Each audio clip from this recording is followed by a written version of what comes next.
Once, there was a glorious...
Ad Astra.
more interesting to do.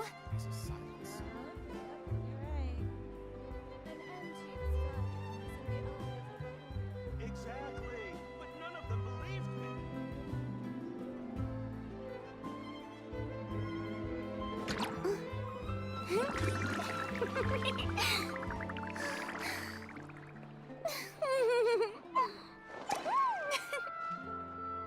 Time itself is a silent song. An antique's value is in the eye of the beholder.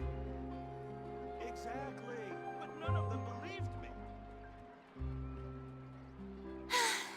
Being too popular can be such a hassle. Who knew the people would adore me so much?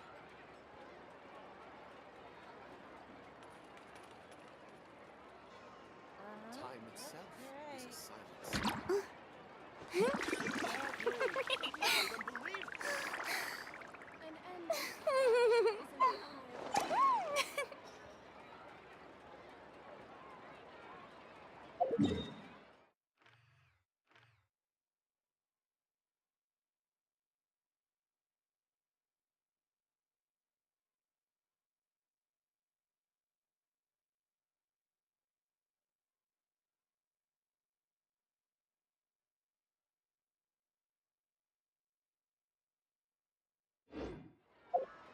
Tea party!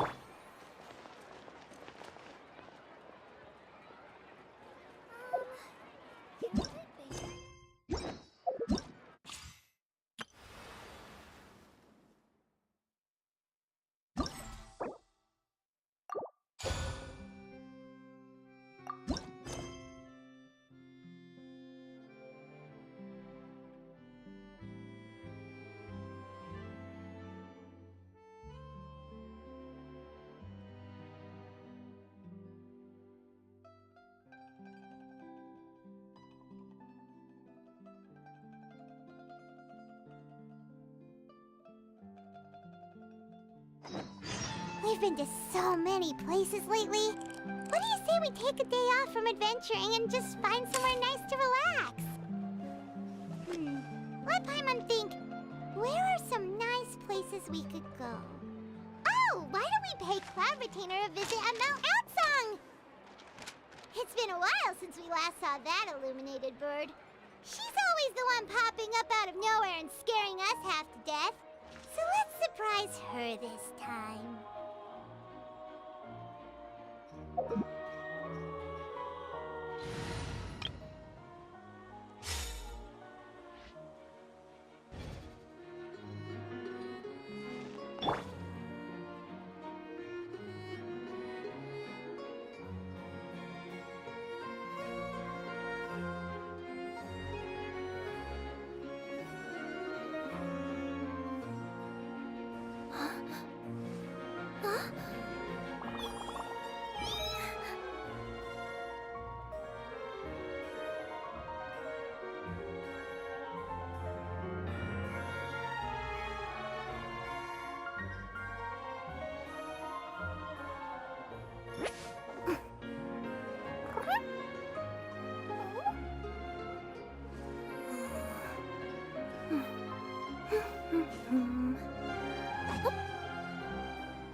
I wonder what's inside this package. No, no, no. No peeking at my customers' stuff.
Oh. Oh. Mm.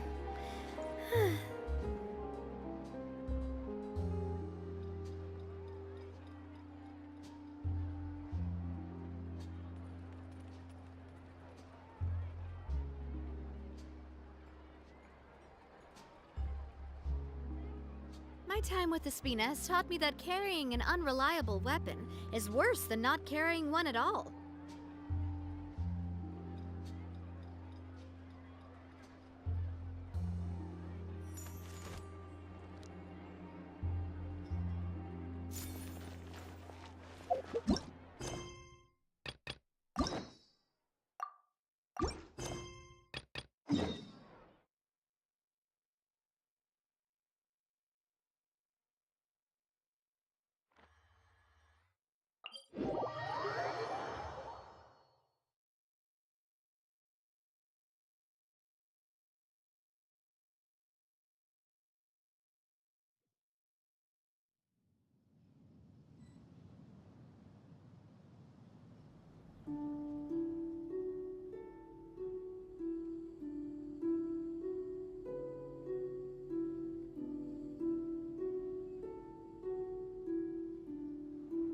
I do love Spina di Rosula's logo.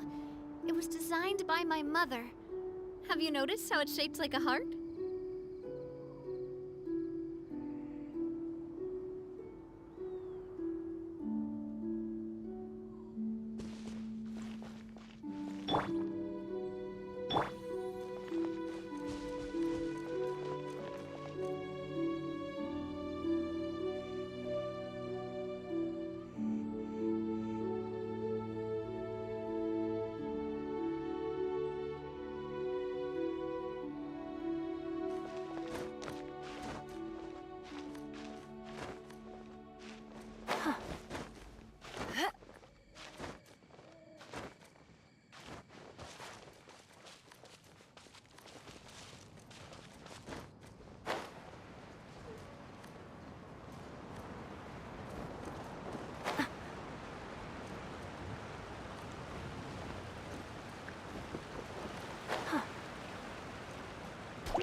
I wish I could interview whoever left this stuff here.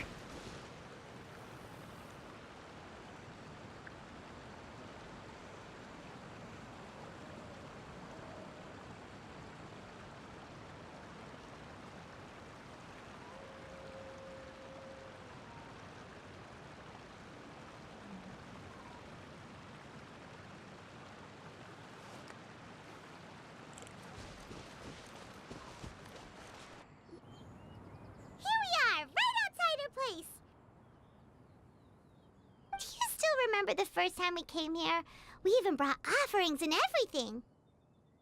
And when we told her that Rex Lapis had been assassinated, she immediately threatened to squash Liyue Harbor.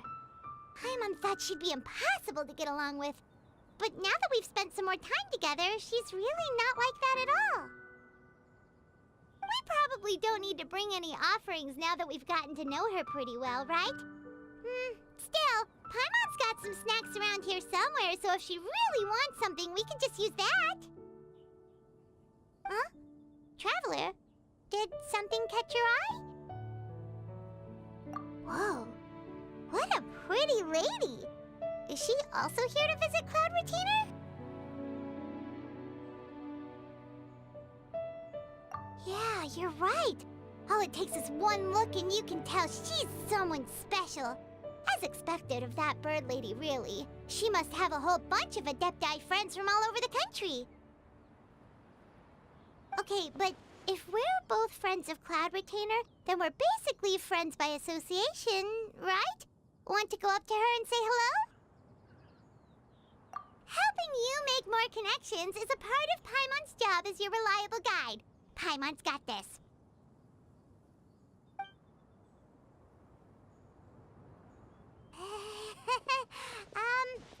Hello? Paimon is Paimon! And this is the Traveler. Paimon doesn't think we've met, but we're also friends of Cloud Retainer. May we have the pleasure of learning your name, Madam Adeptus? You two... What is this tomfoolery? Has this shift in form so clouded your eyes that you no longer recognize one anymore? Wait, you're... Huh? You're the illuminated bird? But you look... human! How did that happen? Oh, donning human form is scarcely any test of one's abilities. As for your confusion, one merely had no reason to indulge such inclinations before. So, you're indulging now because... Well, one has made plans to pay a visit to some disciples at Liyue Harbor. Taking on a human form for such a trip is simply a way to make matters less conspicuous. You? Worrying about keeping a low profile? You're the one who likes to pop up out of nowhere all over the place. In fact, Paimon can think of several examples. Like last year, when you suddenly appeared on the top of a roof without any warning. Or...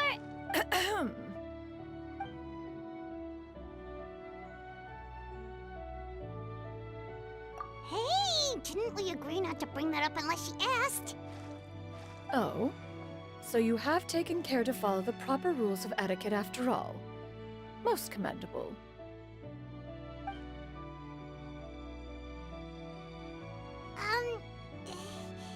Well, this is all Paimon's got. You don't mind, right? One has never found oneself lacking in basic comforts. On the contrary, it is the gesture that one values above all else. So long as you've shown proper respect and consideration, the quantity or quality of the gift is but a trivial matter. That kinda makes Paimon feel a little guilty for trying to keep them for herself. Anyway, where were we before you reminded Paimon about the gifts?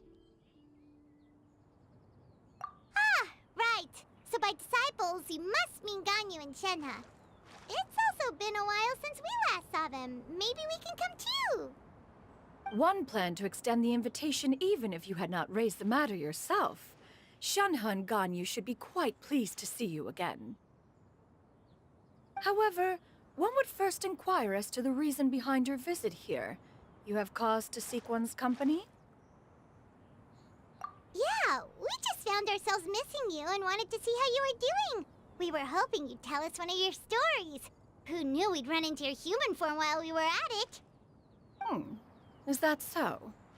If there are no urgent matters at hand, then let us make haste for Liyue Harbor. Ganyu is likely still working at Yuehai Pavilion, so that shall be our first stop. Sounds great! Then let's all go to Liyue Harbor!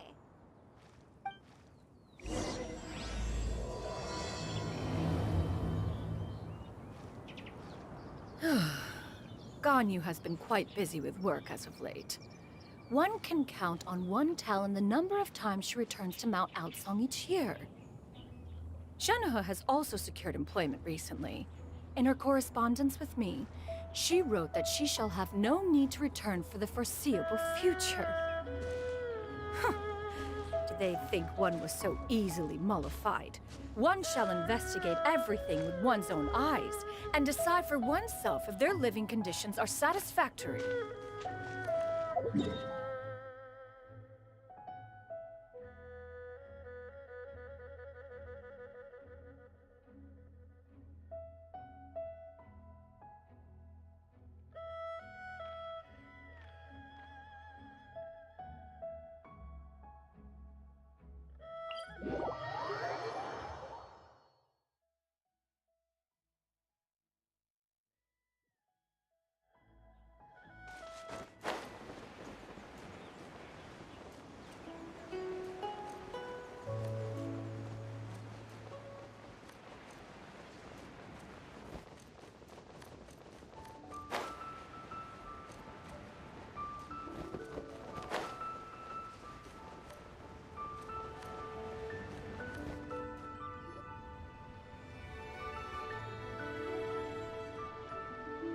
that way high pavilion.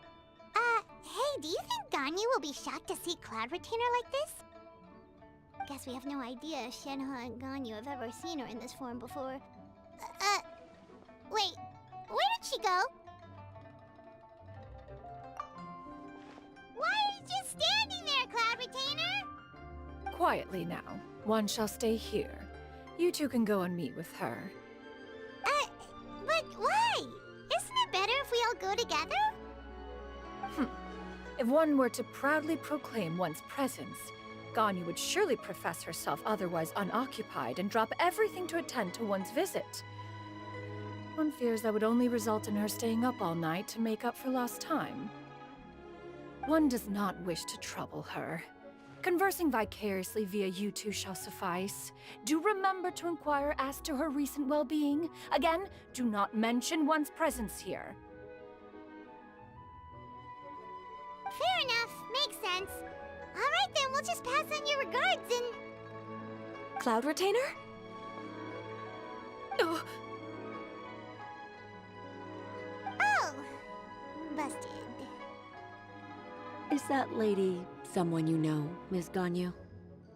She is indeed. I'm sorry, Huixin, but could we delay the upcoming meeting for a little bit?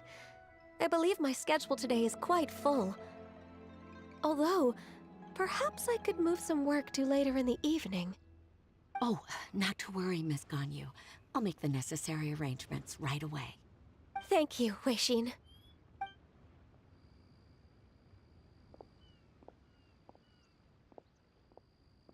It's been a while, Ganyu! Greetings. What brings you here today?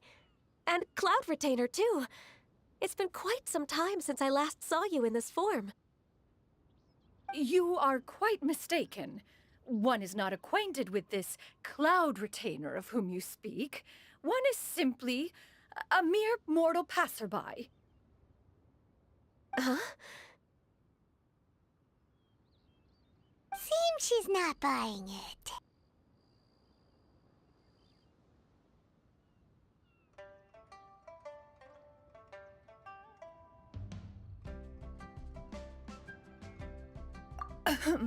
That was but a simple test. One did not expect you to be able to recognize one so easily, especially after so many years of only seeing one's other form.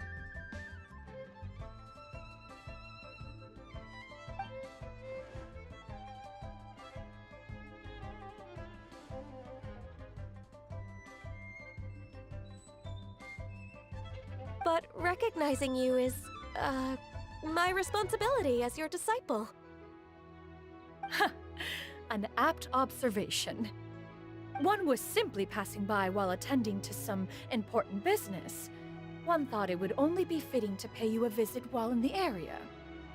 Wait, Paimon wasn't aware of any important... Cloud Retainer's right!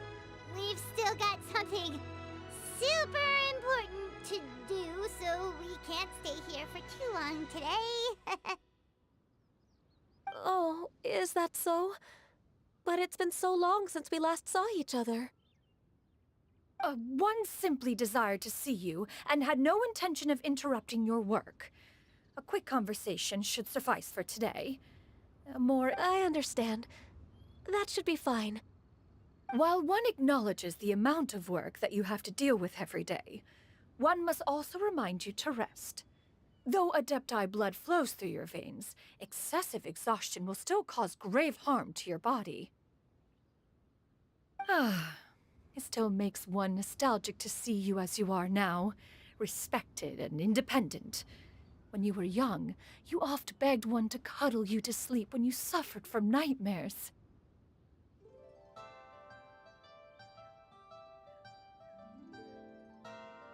Cloud Retainer! Stop! If you insist. We are running short on time regardless, so one will refrain from going into each and every story. Why don't you continue your conversation? One shall simply stand by and listen.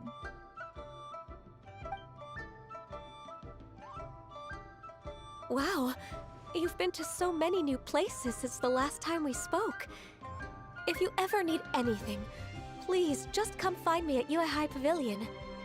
Also, forgive me for my presumptuousness, Cloud Retainer, but if you plan to continue appearing in this form, don't you think it'd be helpful to adopt a human name? A human name? Huh. You raise a valid point. Considering the sheer extent of one's renown, Cloud Retainer is surely too recognizable as a name. You really think so? Not that you're not famous or anything, but that famous? You presume to know the extent of one's illustrious achievements. One would hardly think such a thing to be possible. Nevertheless, Ganyu's advice cannot be ignored. From this point on, when in public occasions, be sure to refer to one as Shenyun. Shenyun? Ah, I assume that's a reference to the full record of Pristine Pavilion. An adeptus of years past would rise with the clouds and rest with the moon. They were enlightened and wise, free and unfettered. The writer referenced Master's name to describe her carefree and spontaneous nature. Oh, that sounds super cool! Paimon feels like only the most powerful of Adepti could rise with the clouds and rest with the moon.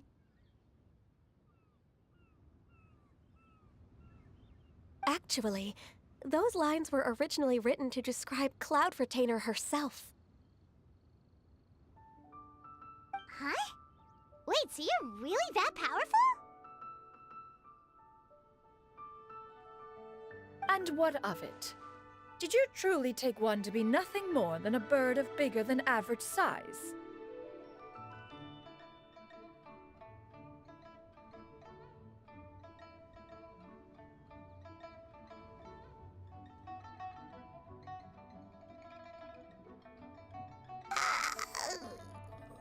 Not exactly.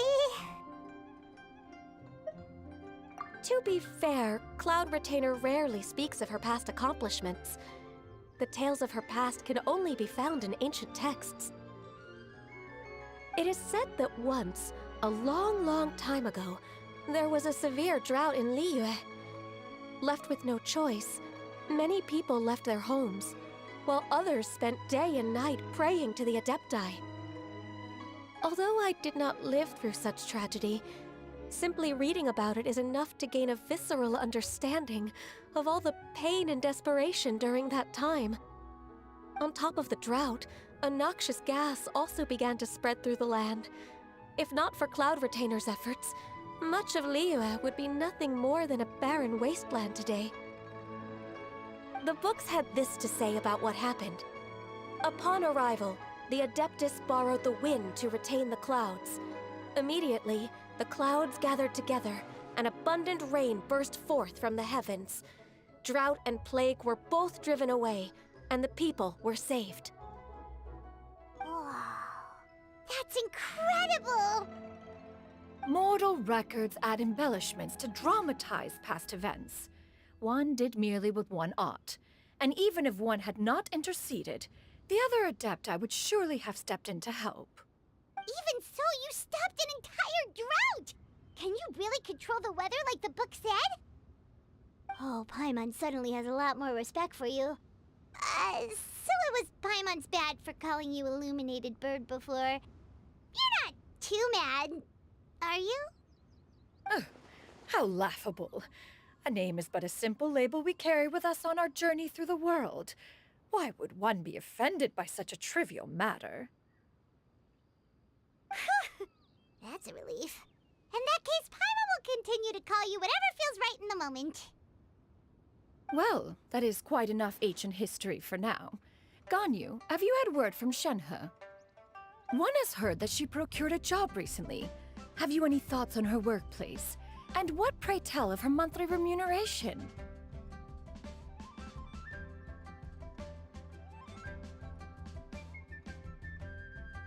Moreover, does she find herself overly inundated with work? Is she allowed time off during Lantern Rite?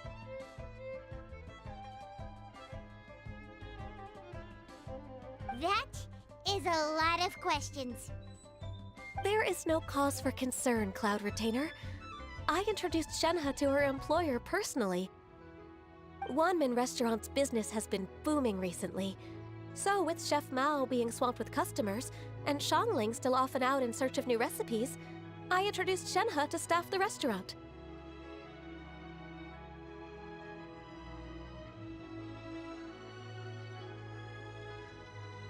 I see. Most excellent indeed. One has had the pleasure of being introduced to that family. Shangling is kind and astute, while her father is loyal and reliable. One has no cause to believe that they will make Shenhe's work difficult.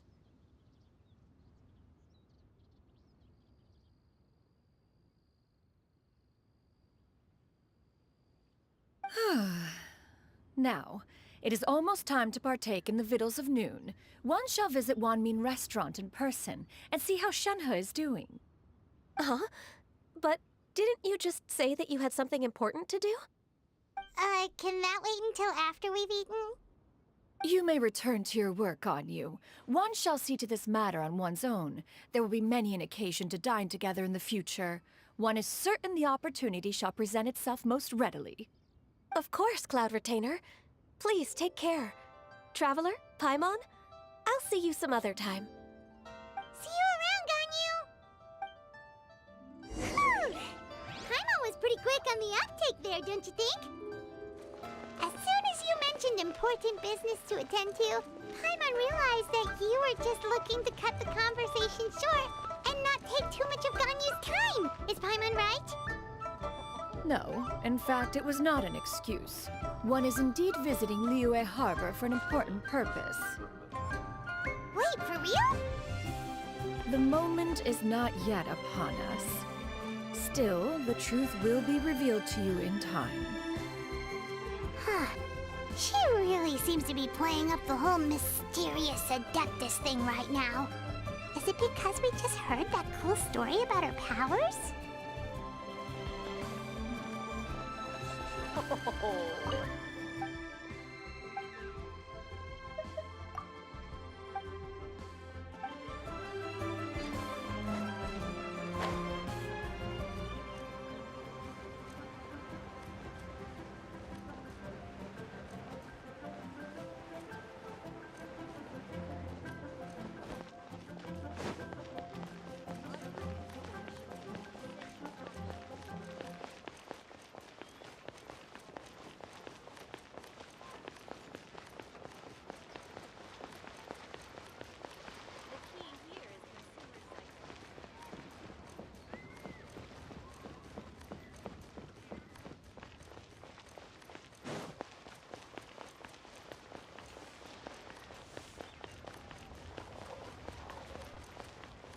Listen, let me tell you how it is. You get what I'm saying, right? Yeah, how can I not? Not even fine food is enough to distract from the presence of a fine lady, eh? Oh, I'm far more interested in getting her details than ordering any dishes. Hey, how about you ask her? You do it. No. I think you should. Wait, she's coming. What can I get for you today?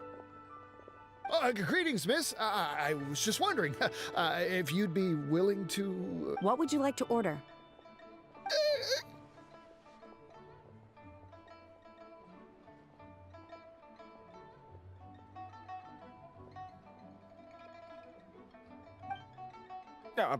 Two servings of more meat to go.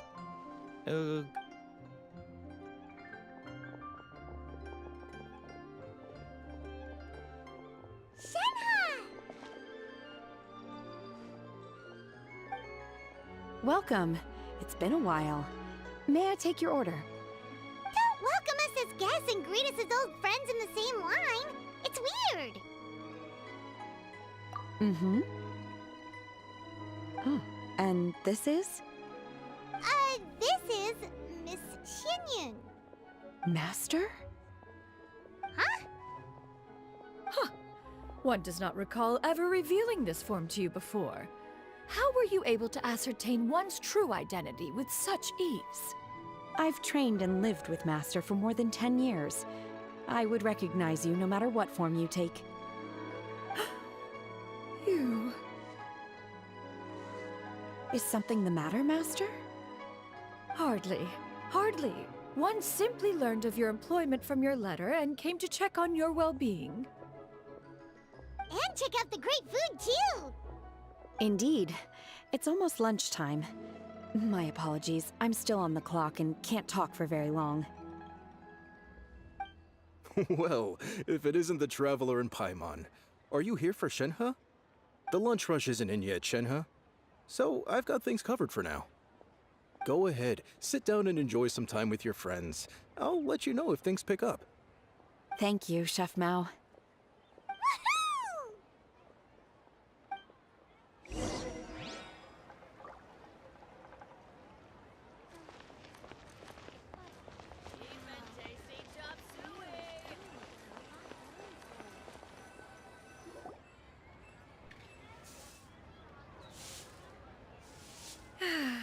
It is just as one expected. The owner of Wanmin Restaurant is indeed a most reasonable and accommodating human. Still, the work here entails dealing with quite a varied group of people. Has this been difficult for you, Shenhe? It's been manageable so far. I sometimes run into strange people, but I have figured out a way to deal with them. Seems like you've been making progress. So by dealing with them, you mean... First, I try to talk sense into them. If that doesn't work, I threaten them with violence.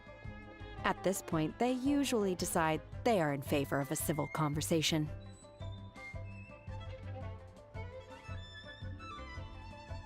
Oh, how should Paimon put this?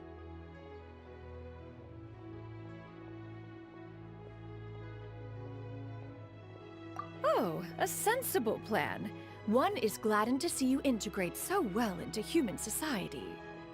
And you, Master? How have you been? Simply marvelous.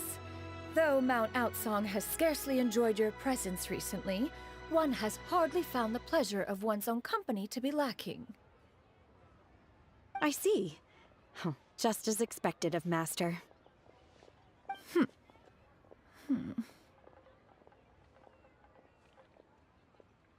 I have missed Master quite a bit too.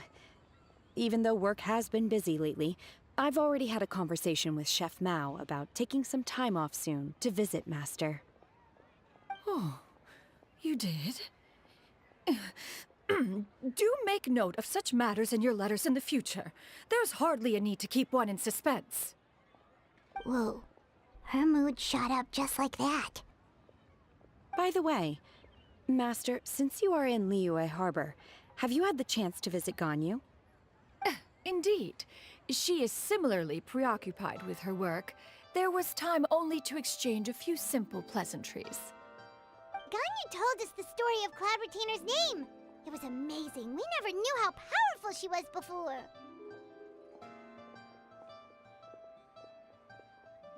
I see. In that case, allow me to also share a story about Master's past. Oh? Is that a problem, Master? I believe this to be a good topic of conversation. No, not a problem. One was simply caught off guard. But no matter, please, proceed. One is most curious to see how much of one's own conversational prowess you possess. Master once participated in a race against Mooncarver. After Mooncarver lost, he insisted that Master's ability to fly gave her a natural edge in such a contest. In response, Master agreed to forego flying in return for being able to use one of her devices in the race. Mooncarver accepted, only to find Master with a brand new device on the day of the contest. Huh, what kind of device was it? It was a mechanical vehicle made out of iron. What was it called again? Oh, an electro-powered bicycle? Oh, you refer to the bicyclical Thunder Flashmobile. One spent 49 days conceptualizing and crafting it. It need only be infused with adeptal energy, and it can cover thousands of miles in one day. Oh, it boggles the mind why Mooncarver ever supposed he might best me in a contest of locomotion. Though he sprinted with all his might, he could barely keep up. Alas, the one flaw of my mechanism lay in its weakness against mountainous terrain. One was thwarted mere seconds from victory, when it was thrown off course and failed to make it across the final stretch. Truly a most unfortunate turn of events. Anyway, do go on, Shenhe.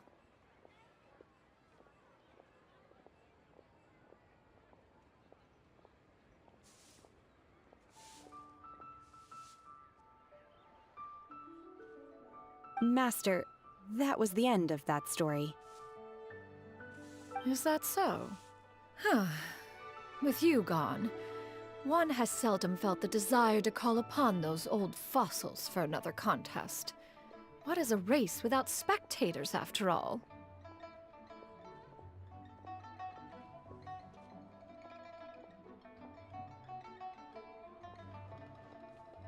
Have you been lonely, Master? Lonely? Huh. At one's age, entire human generations come and go in the blink of an eye. Even one's own self-directed musings can span several days and nights.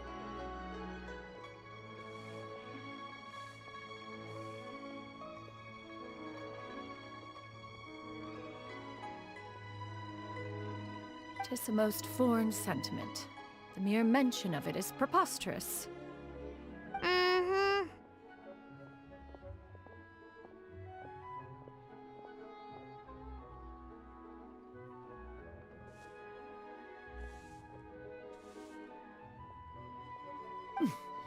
What is the reason for that look upon your face? It's nothing. It's just... Well, Paimon gained a lot of respect for you after listening to that story of you summoning the rain and everything. But all it took was a few words out of your mouth, and it's like you're back to being that illuminated bird again. I was just a little bit confused. Which one of the two is the real Cloud Retainer? To me, they are both, Master. One is the master that's widely revered by the people, while the other is the master that I respect and adore. Huh. One finds oneself exalted yet again with sweet words of praise and flattery of a most extravagant nature. You chose to exalt one with your words, yet you refuse to grace Mount Outsong with your presence for any extended period of time. One would almost question the sincerity of your estimations. This is not to say that your words paint an inaccurate picture. One has always lived by a single ideal. Eschew all action and abide by no rule. One does as one pleases and speaks as one pleases. Others may critique or praise as they see fit, yet one places little weight in such judgments. She got like, what, 2 sentences of flattery from her disciple, and it's as if her ego is about to burst. Do you have any empty tables?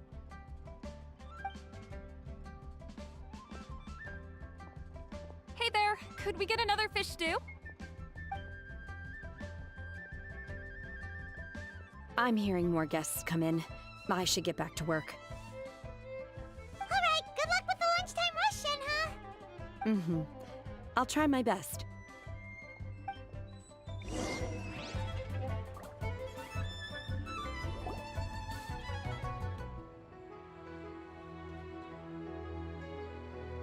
So much yummy food! Paimon's gonna feast! One is fond of all kinds of delicacies and delights in a multitude of flavors. The dishes here demonstrate no shortage of culinary skill. Their unique flavor profile has left one more than satisfied. In fact, one has been struck by quite the fit of inspiration. One has already begun to conceptualize the next generation of supreme cuisine machines. Everything's so tasty! A bit too hot at times, but still super tasty.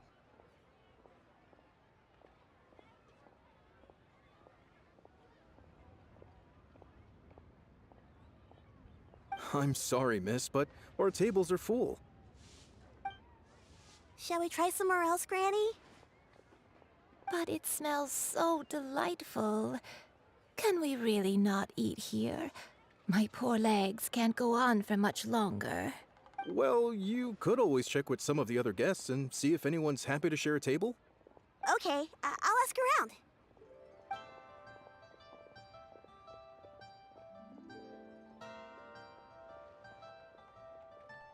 Excuse me. Would you mind letting us share a table with you? There are no empty tables left, so... Ah, well, Paimon doesn't mind. What about you guys?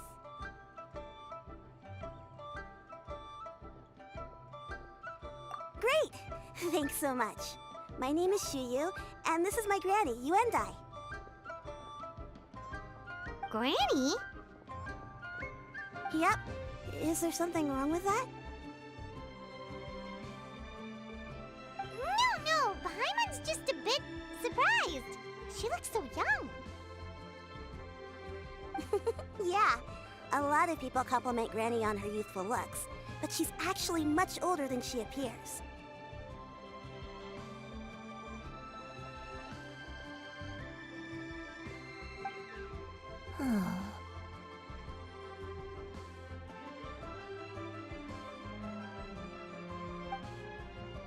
Granny, why don't you take a seat?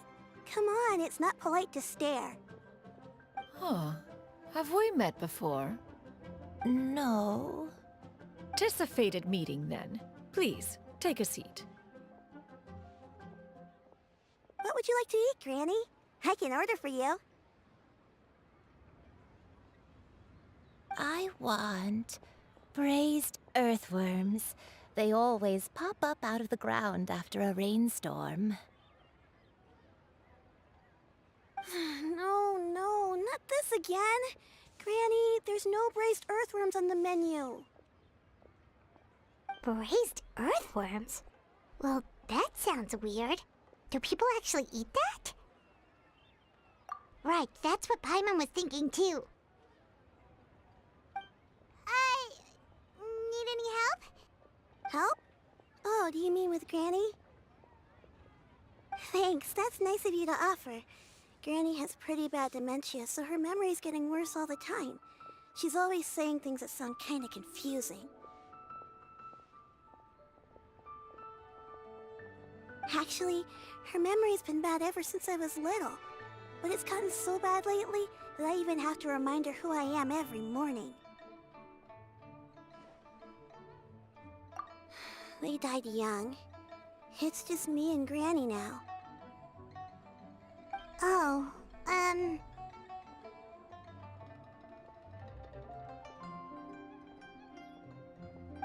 but it's okay. Don't feel bad.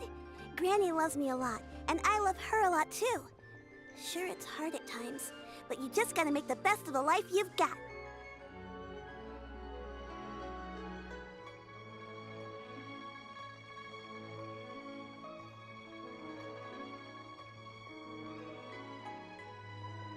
Wow, you're really tough for your age, kid.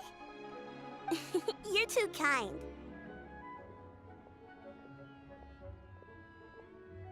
And me? Oh, what about me? You're tough too, Granny. Plus, you're really gentle, and you're always there for me.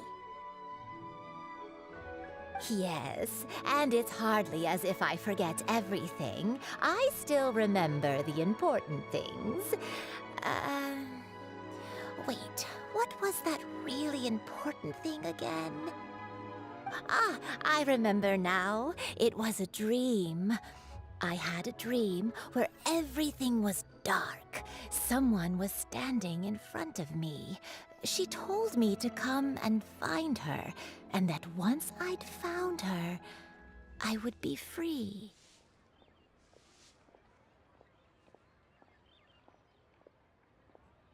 Huh? That sounds super important. But how come you've never told me about it before? It was just a dream, so I forgot about it. But I'm in a good mood now, and somehow I remembered it again. You know, I believe I've had this dream a great many times. But just how many times have I had it? Now that I do not remember. Wait, So you have a reoccurring dream where someone's talking to you? That sounds spooky. Oh, does that mean you're possessed? Unlikely. Her eyes are clear and her breathing remains calm and level. One sees no signs of possession. Are you sure? Who do you take me for? Is one not an adept? Am I not an expert?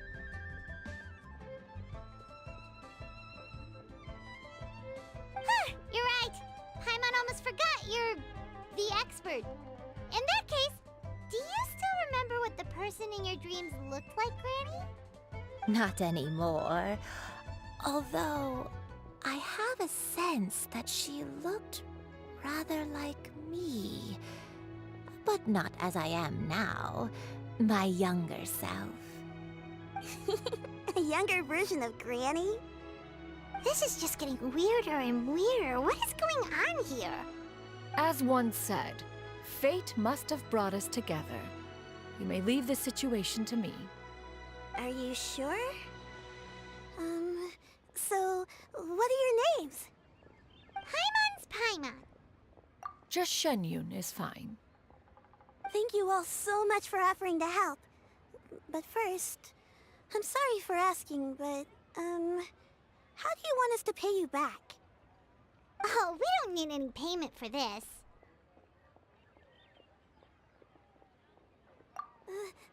Thank you so much. You're welcome. But Miss Shenyun, what exactly can we do to help out this granny? All we have to go off is that dream. Where do we start? That is elementary. Since her dreams portray her younger self, then we shall retrace the steps of her youth. Once we have revisited those places, her memories will likely return. Sounds like a plan. So, Granny, do you remember which places you went to when you were young? Why, of course I do. The heavens above, the earth below, the wispy clouds, and the emerald mountain streams. Okay, taking that as a no. I might have an idea. Once, when I was really little, my dad told me that Granny used to be a martial artist heroine who saved loads of people from a disaster. If it's true, then maybe they wrote about it in the history books or something. A martial arts heroine? Oh, Shinto knows tons about Liyue's chivalric traditions. If anyone knows about the heroes of the past, it's him. Let's go find him at the Feiyun Commerce Guild. Are you leaving already? But I'm still hungry. I'll go order some food, Granny. If there's nothing on the menu you especially want, I'll just get a few different things. It seems we must part ways for now. The Traveler and Paimon are bound for the Feiyun Commerce Guild, while Yuendai and Shuyu shall remain here and partake of their lunch. As for myself, I have matters to discuss with Streetward Rambler. Streetward Rambler? Oh, you mean Madam Ping! Precisely. Let us meet at Yujing Terrace once you are ready. Everyone, please, eat to your heart's content. Always wanted to try this place. The food is unbelievable. Where are you going, Granny? Don't you like the food? Fresh milk. I need to buy you some fresh milk. Milk? Why? You need to drink milk before eating, or the spicy food will make you cry. Hush, little one. Don't cry. Granny, you're forgetting things again. I'm not a little baby anymore. I can eat spicy food now. Even the super spicy dishes, like their fish stew. I can eat 2 whole bowls, no problem. Wonderful. Oh, wonderful. My darling granddaughter is all grown up.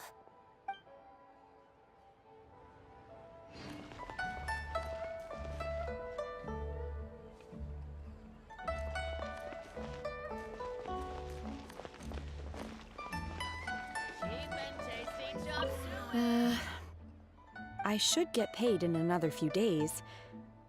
Shall we take the opportunity to go out and have some fun?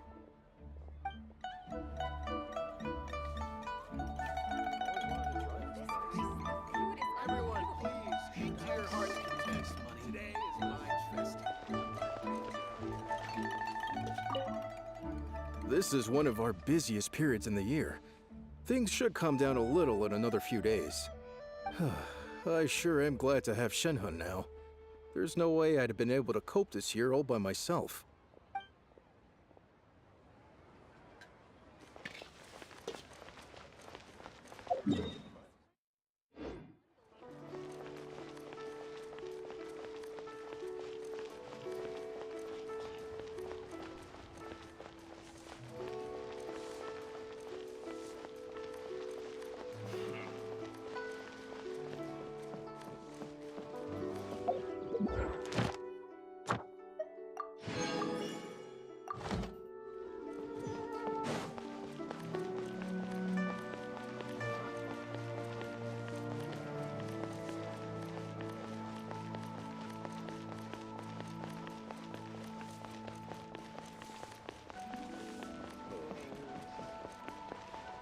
Ad Astra Abyssal. Thank you for completing today's commit.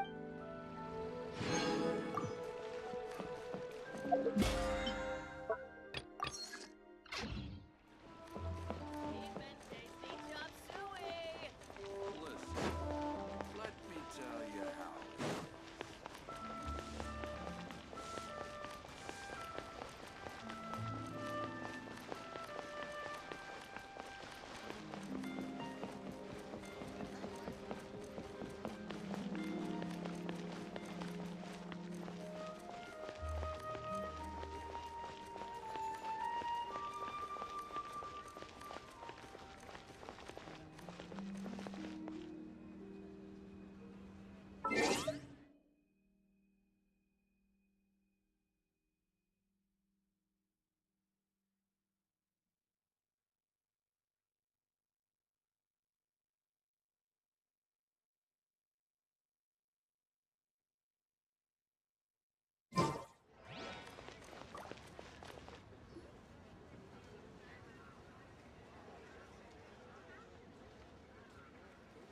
Huh. It's you two. What brings you here?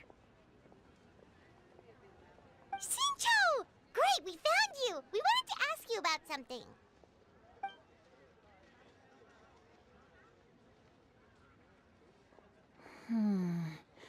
That's not a whole lot of information to go off of.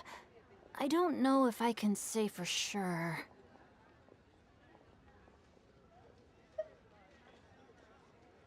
I can't pinpoint her identity from your description alone, but considering her age, I am reminded of a nameless heroine who's been featured in various chivalric novels.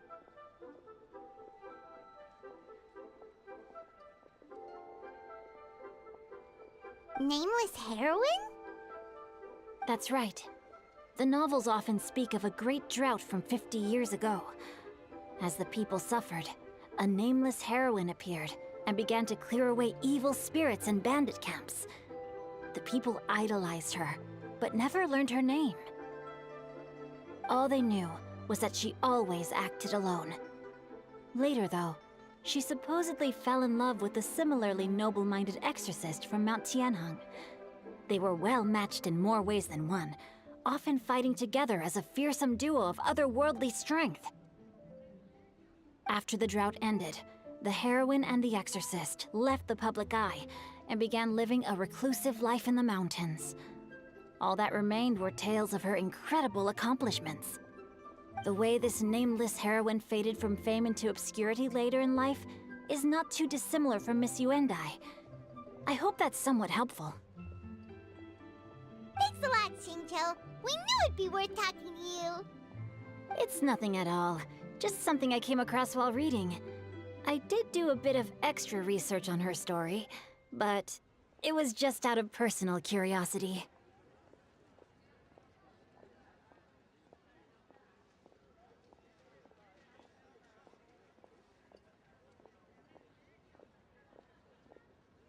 Well, Paimon still thinks that's super cool. Oh, wait, Shincho, if you've read up on her, do you know of any places often associated with her? Let me think. In the novels, the nameless heroine always appeared near one of 3 places: Wangshu Inn, the area just north of Jueyun Karst, and Qingyun Peak.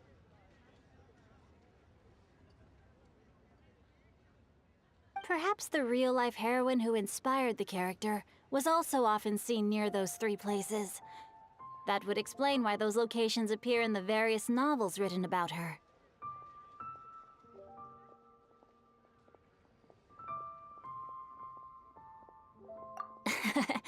You're welcome. To be honest, I found some parts of the story confusing when I first came across it.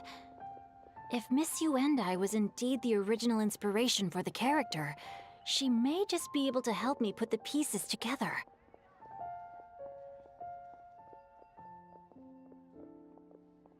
It's rare for a chivalric hero to fade into obscurity during their lifetime, even after retiring from the public eye. But no one ever saw or heard from the nameless heroine again. There were even rumors that she became extremely ill.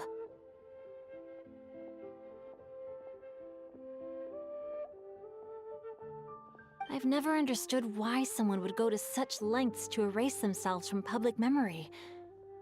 It's almost as if she was trying to hide from something. There's probably far more to the story than what's been written.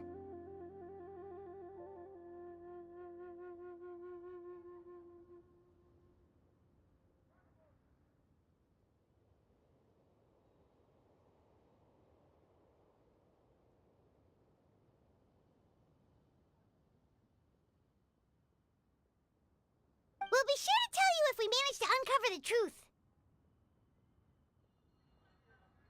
That's a deal. Perhaps, behind the truth of it all, there lies a story more fantastical than any work of fiction.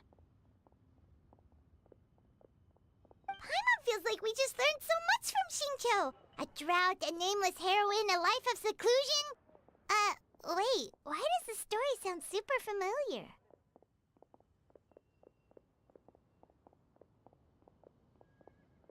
Oh, right! There's a drought in this story, too! Xingqiu, are droughts super common in Liyue or something? Well, they used to be. But people have long since developed methods to prevent them, like by cultivating the soil or digging canals. So while droughts do happen from time to time, they are rarely regarded as true disasters. The drought 50 years ago is probably one of the worst we've had in the last several centuries.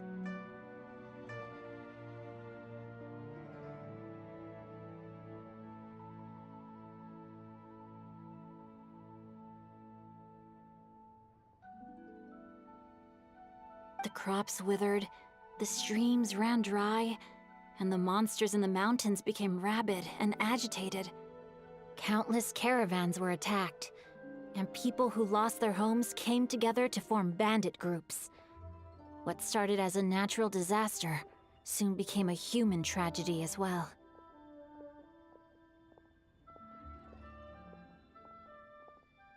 That sounds awful. Yeah, and that's exactly why the nameless heroine was so beloved. She must have been someone of true integrity, to do so much for the people while asking nothing in return. Still, as terrible as that drought was, it was nothing compared to the truly calamitous disasters that befell this land in ancient times. They say that back in those days, disasters were both more severe and more common. Only the strongest of Adepti could hope to dispel the ruin and devastation. Do you have any other questions? We're good for now. We're just going to head back and meet up with Miss Xianyun and the others again. Paimon hopes that Granny Yuendai will be able to remember more of her past. She used to be a great hero who saved many people. So sad that she can't recall any of it. Anyway, we'll be off now. See you some other time, Xingqiu. Thank you so much for your help. It's no problem at all. Safe travels.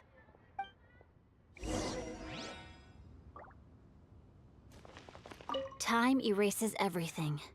Even the greatest of heroes will have their legacy reduced to the small fraction of their deeds that were committed to paper. But I think the magic of chivalric novels lies in the way you can catch glimpses of a noble soul from a few mere paragraphs. can't wait to see my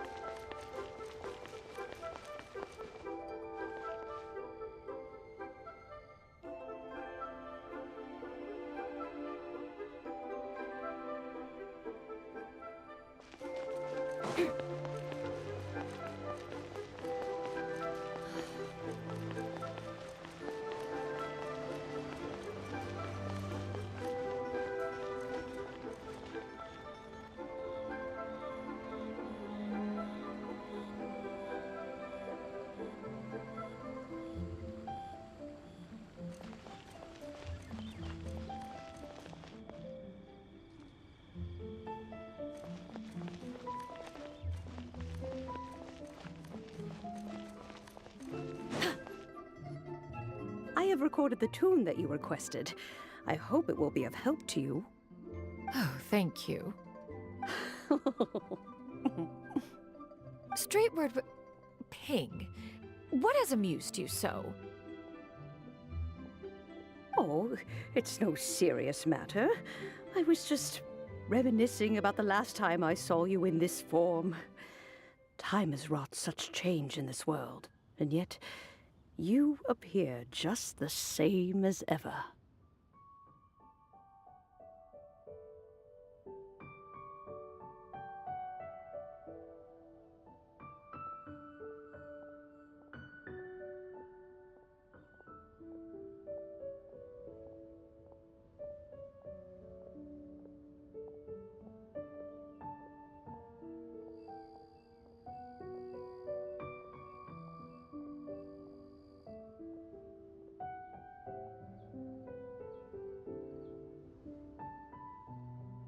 Time has little bearing on one's existence, nor has one keenly felt its effects whilst dwelling at Mount Outsong.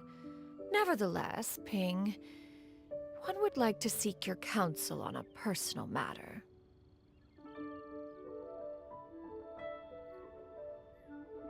Oh, why so formal all of a sudden? I must say, you're making me a little nervous. What is it?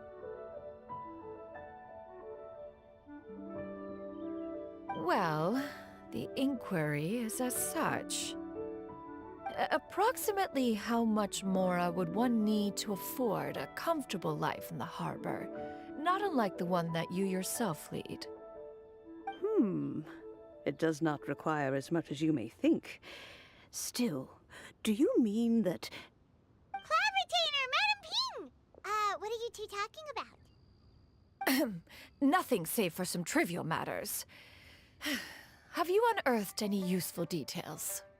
Shinto has a theory, but let's save it for when Chuyu and Miss Yundai have joined up with us again.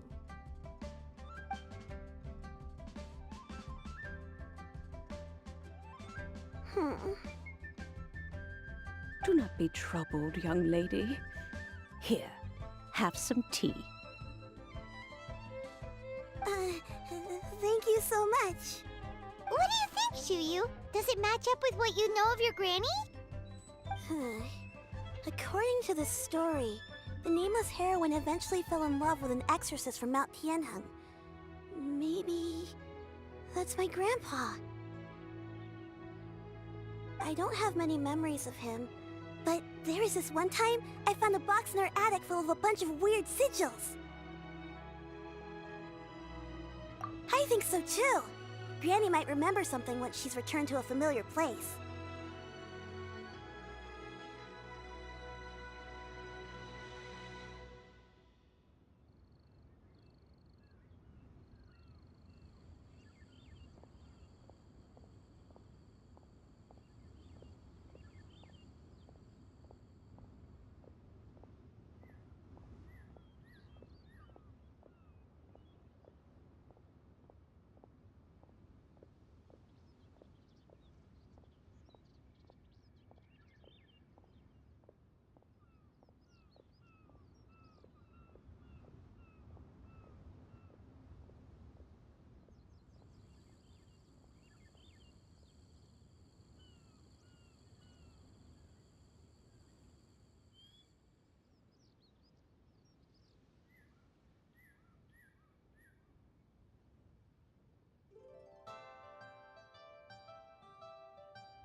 what marvelous tea.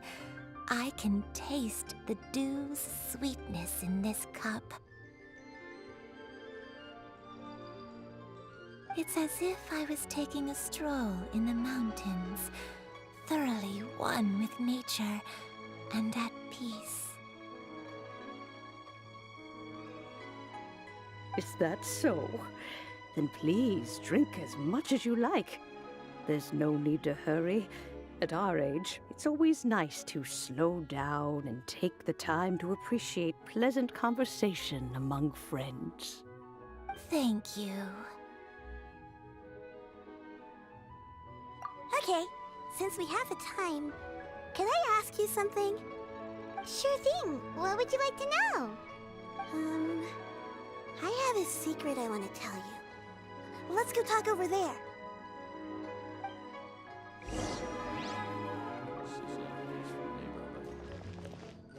You can taste the sweetness of the dew? It's just a feeling.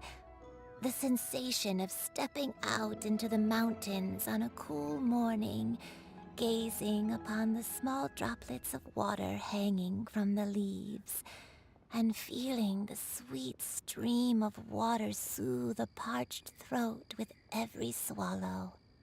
It's a sense of calm and serenity, one that stretches on and on until days become weeks, weeks become years.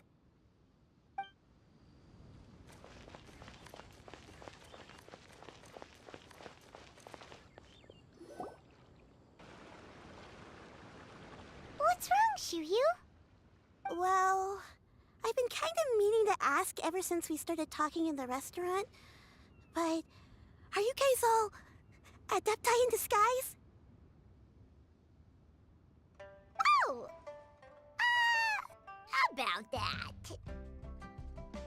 Well, you guys just seem super special. Plus, I think I might have heard Miss Shen Yun call herself an adeptus. Oh, must have been a slip of the tongue.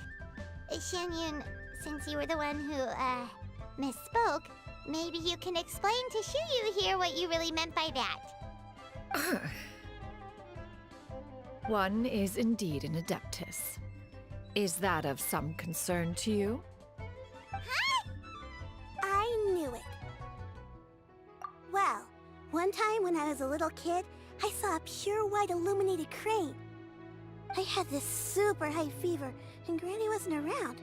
I was feeling all icky and gross. But then this snowy white crane flew down from the sky. She put me on her back and flew me to her cool Adeptus house and fed me some sort of magic potion. When I woke up, I was already back in my bed and my fever was gone.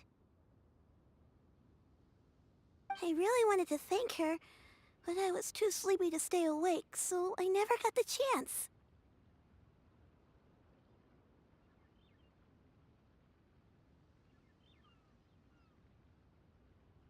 So, I just kind of wanted to ask if maybe any of you have ever met an Adeptus like that?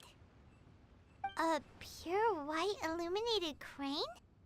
The only two we've ever met are blue and white and black and brown. Have you ever met one that's pure white, Cloud Never has one met an adeptus with such features. One surmises such a description is but a hyperbolic embellishment that oft results from narrative accounts.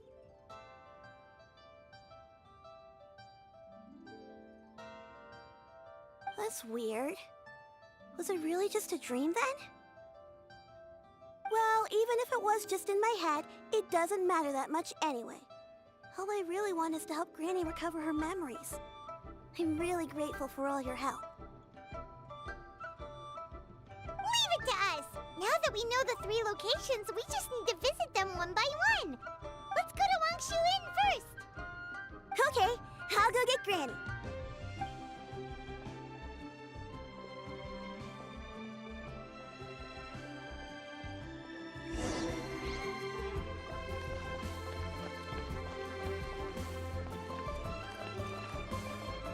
Leaving already? Well, just remember, that you can come over for a cup of tea anytime.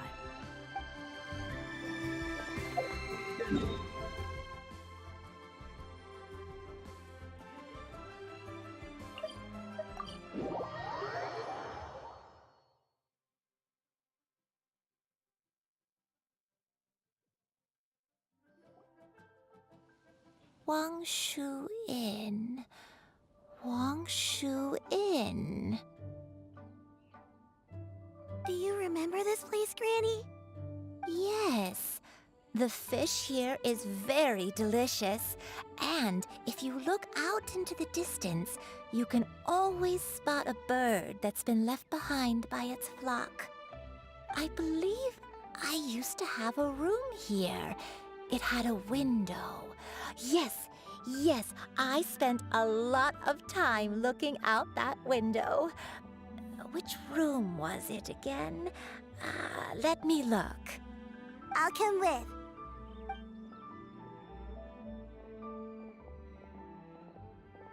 Paimon's still having some trouble understanding what she's talking about, but if she's so familiar with this place, that must mean she lived here, right? Wait, huh? Whoa! Shadow, what are you doing here all of a sudden? You scared the living daylights out of Paimon!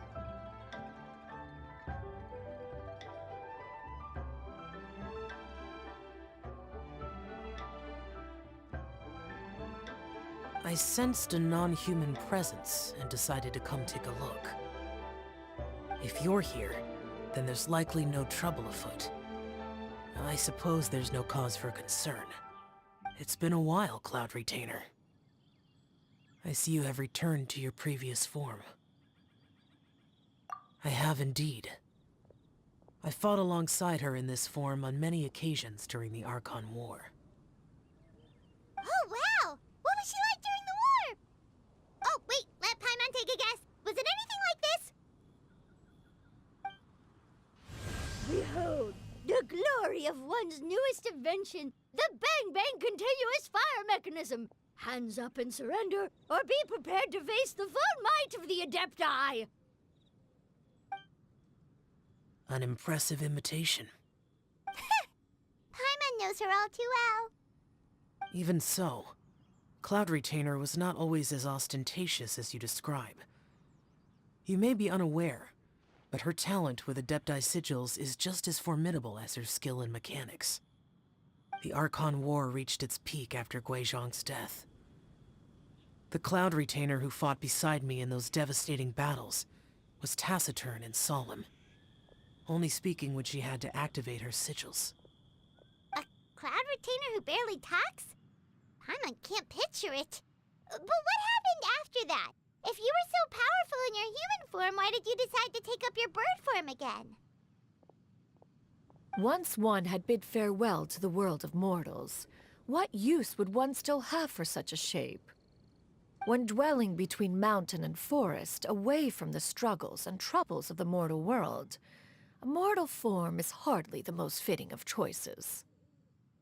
After the war, Cloud Retainer retired to Mount Outsong, only revealing herself to the occasional visitor, and always in her avian form.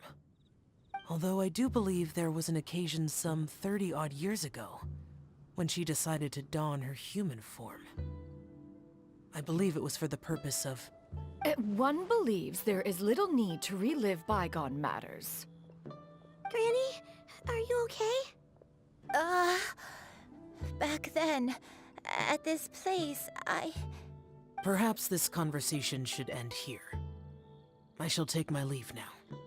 Should you encounter any trouble, you need only call my name. However, given that you are traveling with Cloud Retainer, I trust you are in good hands. Everyone! I think Granny is finally beginning to remember her past.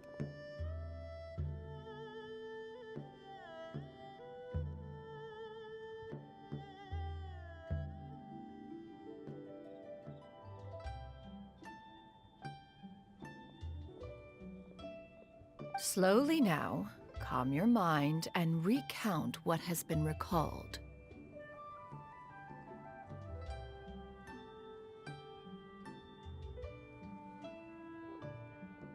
a long time ago, I stayed here to recuperate from my illness. Huh. So what Shinto said was true! You did fall ill! Was that why you went into hiding?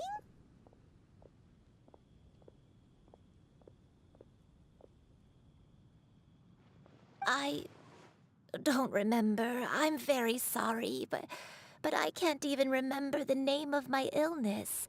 The only thing I can remember is that it took a great toll on me, and there was no cure for it. I was confined to my room in Wangshu Inn, where I spent many days unconscious. I'd come to every once in a while and stare at the migrating birds outside the window. It was a solemn sight. I remember crying, but I'm not even sure I knew why.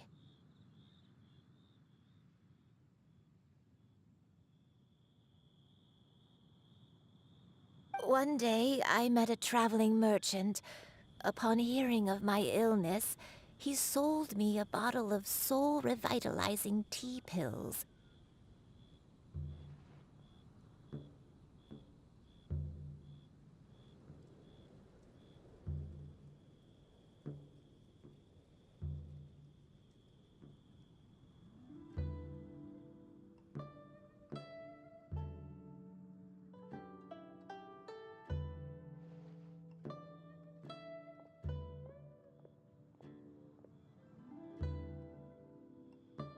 He told me that the pills were concocted using Adepti blood and could be used to alleviate my symptoms.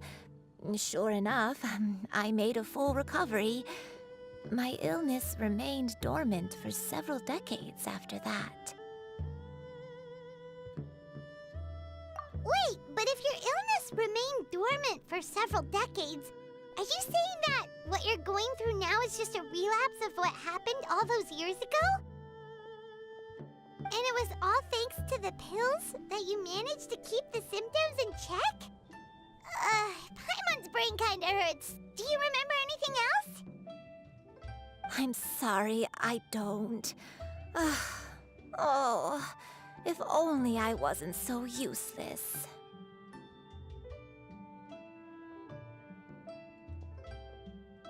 Hey, you're not useless. You've done so much for me. Watched me grow up, raised me. How could you say that about yourself?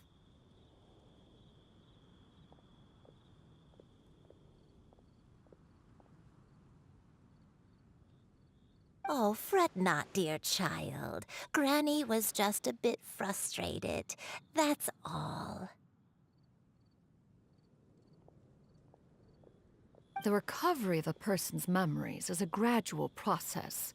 Finding pieces of one's past is always superior to not finding anything at all.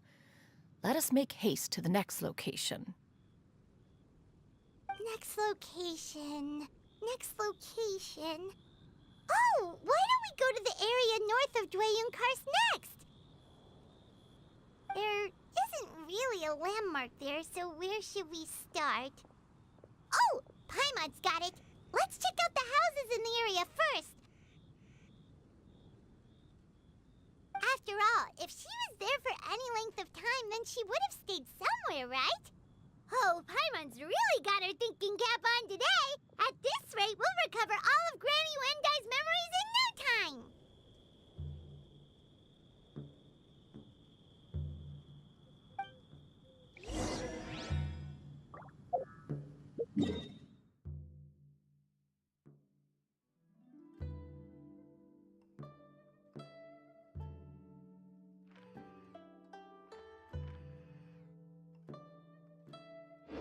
If you keep your eyes peeled and your mind engaged, you'll find there's always a new story nearby just waiting to be discovered.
anything about this place, Granny One Day? Let me think.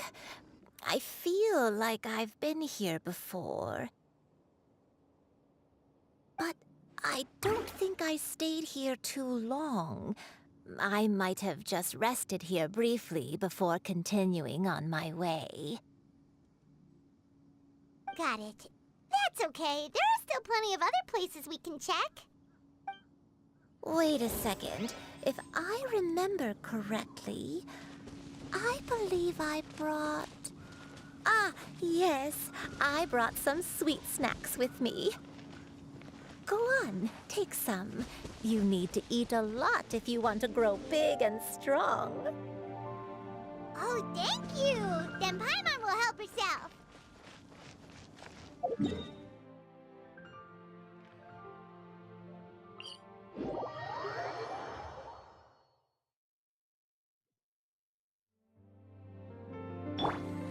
Breaking news!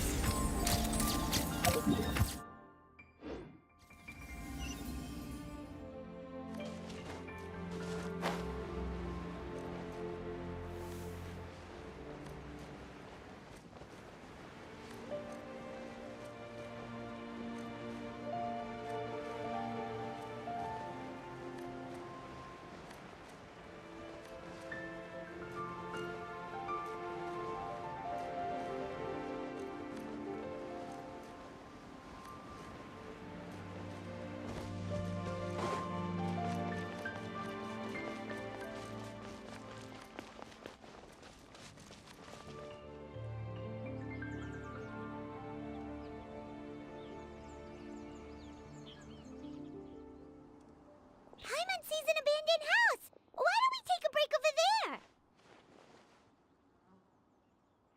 This place... it's...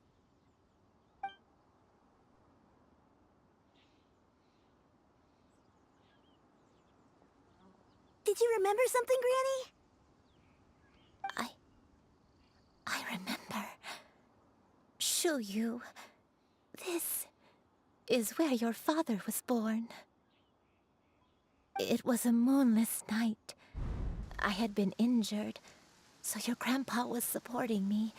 We fled together with some being in the fog behind us in hot pursuit. I had exhausted my strength when the labor pains came on, so we took refuge in this house. Your grandpa set up a barrier outside, but neither of us knew if it could hold the monsters back. I remember that night. I remember falling to my knees, reciting a prayer over and over. I alone am the source of this sin. Punish me as you wish for forsaking my oath, but spare my innocent child. Sin? Oath? Did you do something wrong? I don't know. I don't remember. I only remember praying in the darkness with all my strength until the sun finally rose again and the fog cleared out. Eventually, the house was filled with the sound of my baby's first cries. That baby was your father. I remember I clutched him tight to my chest and wept tears of joy. It was the first time I'd ever felt such happiness in my life. My dad? He was my pride and joy, and so are you, Shuyu. You're so much like him, and I love you both so much. But you're always going to be different from me. Why? Just what did I do? I don't care what you might have done, Granny. You'll always be the person I love more than anything. You're too sweet, Shuyu. I'm lucky to have you with me. If not for you, I would not have had the courage to come here, to try to remember what I had forgotten. All right. Let's not stand around any longer. There's one place left, yes? Let's go take a look. If one recalls correctly, the next place should be Qingyu Peak. Yuandai, how fares your health? I may be a bit slow, but I'll do my best to keep up. I'm sorry to keep everyone waiting. Climb on. I shall carry you to the top. Oh, such lightness of weight. All those who grow old grow frail in the end, do they not? First, you lose your memory, then your health. Eventually, you end up losing everything. My only wish is to depart this world with a lucid mind, to free myself of this torment and the burden it places upon others. Fret not. You have my aid in this endeavor.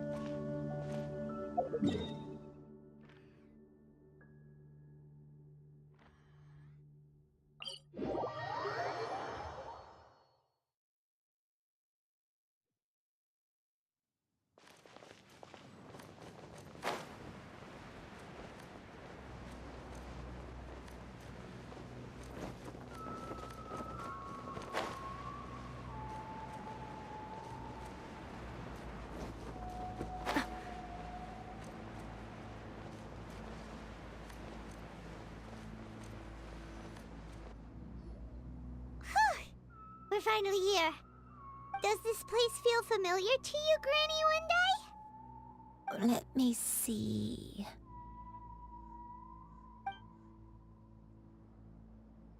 How strange. Have I lived here before? When we were at Wangshu Inn and the abandoned house earlier, though I couldn't remember everything, I still felt a sense of familiarity. I could easily picture myself in those places. But here, I don't have that feeling. Perhaps I did come here in the past, but it just didn't leave a strong impression on me. But did the stories get it wrong then? Yeah, that's true. But they're also the only thing we have to go off of. Paimon was hoping this place would jog Granny Yuendai's memory just like the others. I'm sorry to disappoint you too. It's all right. We're not going to give up yet. We'll figure something else out. Just you wait. Thank you. If only I could remember. Huh? That way. What's that mountain? Oh, let Paimon look! Huh? Isn't that Mount Aotsang? Looks like we've come full circle. Mount Aotsang. Mount Aotsang. Granny, are you okay? Don't push yourself, Granny. It's okay if you can't remember. You shouldn't do something that makes you sad. Mount Aotsang, What am I really? Mount Aotsang holds some familiarity to you? It does, but I can't go back. Are you feeling unwell? My head, it feels all heavy and dizzy. What is wrong with me? Cloud, Miss Xianyun, is there anything you can do? Let us go to Mount Aotsang. But... Fret not, all will be well. You and I, you have already given more than enough to the pursuit of this endeavor. You may leave the rest to me. I've prepared something that can aid you in suppressing the fear in your heart and restoring your lost memories. It currently resides at Mount Aotsang. Wait, really? When did you do that? I never leave anything to chance. All will reveal itself when we arrive.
Here, this is it.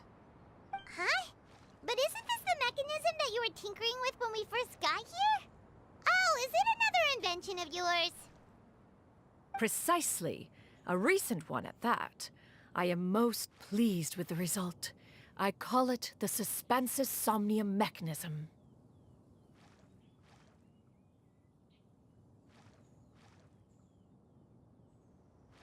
It periodically releases a soft breeze, which when paired with a gentle adeptal tune, can help the listener subconsciously relax and even enter a semi-hypnotic state. Soothing agitation and anxiety, relieving exhaustion and insomnia, its potential uses are numerous indeed.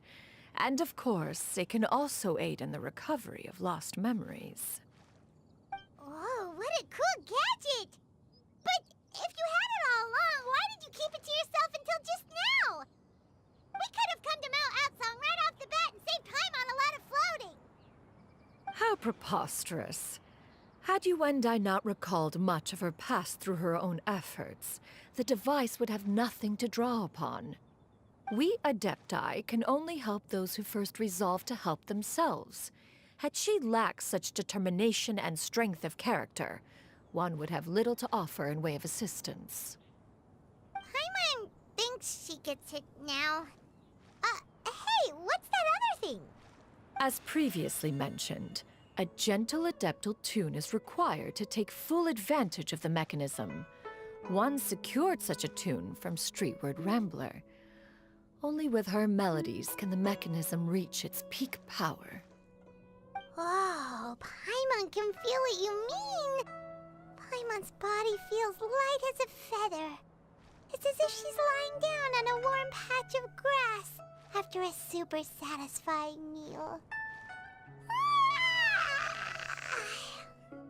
And you, Yuendai, is the mechanism helping you to relax?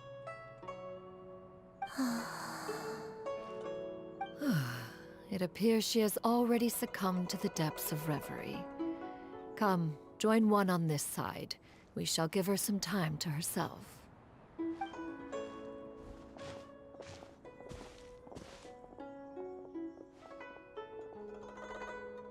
The drought is over. But why do you look like you want to cry? The potion. It's nearly run its course. I've never regretted meeting you. Not even for a second. Please. Please, no.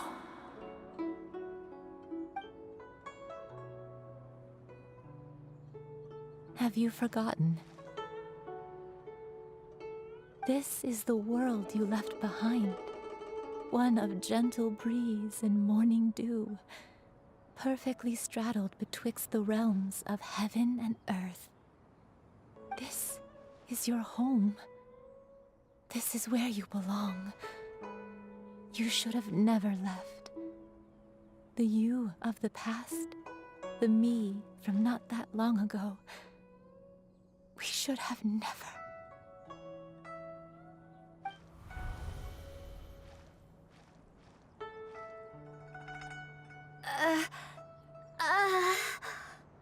So that is the truth. No wonder this place is so familiar. Granny!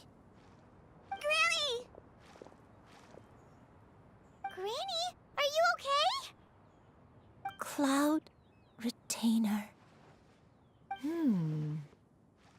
Your memories have returned?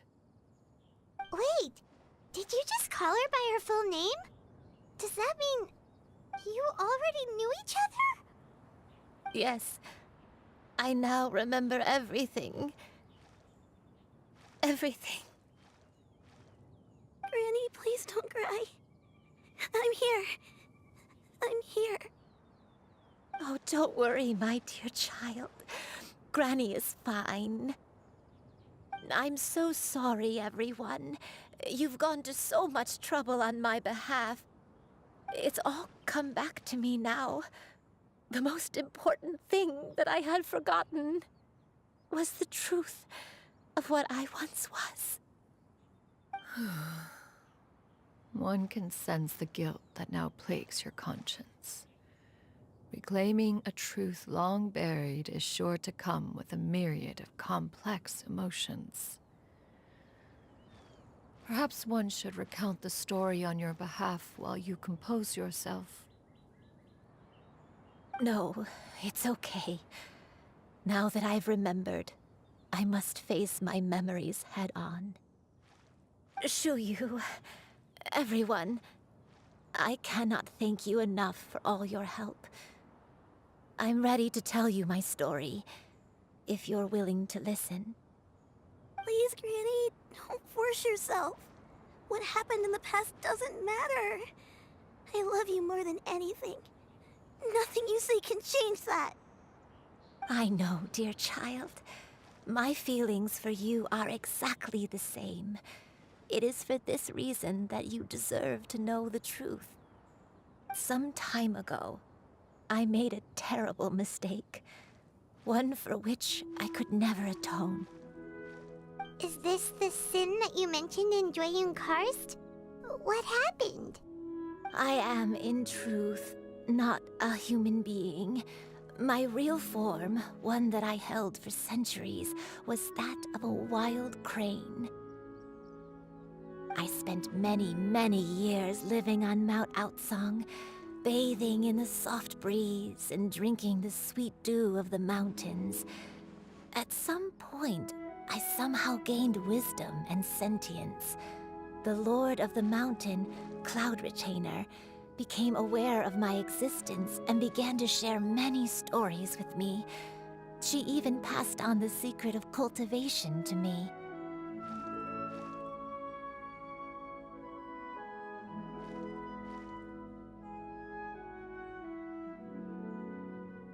Though she never took me on as a formal disciple, I always saw her as my master. Whenever she took out her tools to work on mechanisms or new inventions, I would also stand next to her and watch.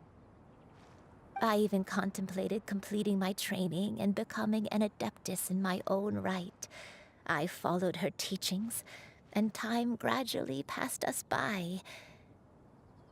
Until that fateful day 50 years ago. 50 years ago? That's right. Master regaled me with many stories of her past deeds.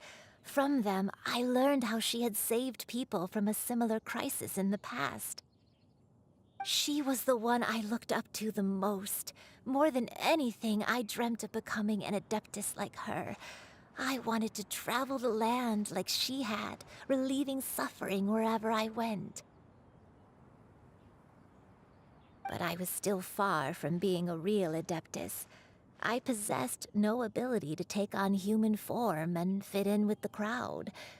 Once she learned of my desires, Master prepared a special dose of human mimicry potion for me. She warned me that the potion's effects would only last 10 years, and if I were to fail to return to my original form at the end of that time, I would forever forget my past as a crane and become something neither human, beast, nor adeptus. Oh no. So that was the source of your dementia all along. Was it because of Grandpa? Indeed, I fell in love.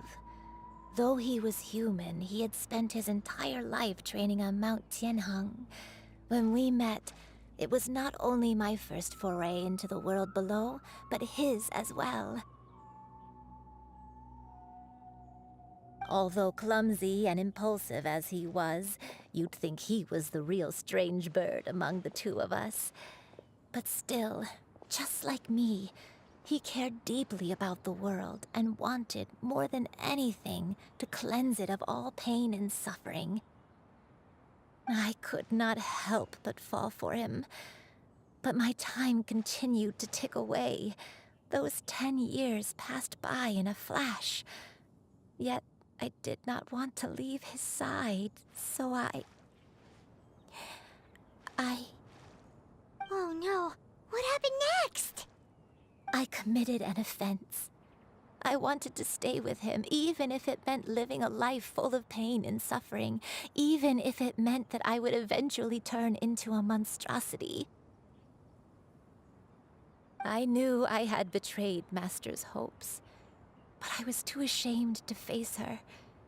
So I wrote her a long letter instead and asked someone to leave it outside her abode. I was convinced that she would not support my decision, and I lacked the courage to speak to her face to face. In my shame, I fled and tried to hide from the world, such that no one would be able to find me again. But that was only the beginning of my troubles. I began to suffer from a strange illness. My memories became hazy and confused, and I could no longer keep myself awake. I understood that my pain was caused by my refusal to return to the life I was fated to lead. Along with my memories as a crane, I soon forgot the true cause of my suffering as well. I knew only that I had committed a sin. All I could do was pray for forgiveness, even if I had long forgotten what needed to be forgiven. Looking back, I was beyond lucky to have come across that traveling merchant at Wangshu Inn. It was such a fortunate coincidence that we were there at the same time. If it weren't for those soul-revitalizing tea pills, I probably would have... Granny, what's wrong? Coincidence? Why did I ever think it was a coincidence? Tea pills concocted using the blood of an adeptus? No, it couldn't be. Master, don't tell me. Back then, that merchant was actually... Human custom would dictate the conferral of gifts to be in order when one's progeny is wedded, would it not? Consider the pills a symbol of one's best wishes. So when I tried to conceal my name and mistakes from the world and hide myself away in perpetuity, the only person I managed to deceive was myself. You knew where I was all along. One still remembers when you were but a fledgling. You possessed a certain fondness for a particular game. You would hide yourself among a group of wild cranes and ask one to pick you out from among the flock. One found you with such ease every time. 'Tis a truth most evident. One always recognizes one's own, no matter what form they may take. Wait! Paimon's confused! So, Cloud Retainer, you found Yuendai again? But how? When? And what happened after that?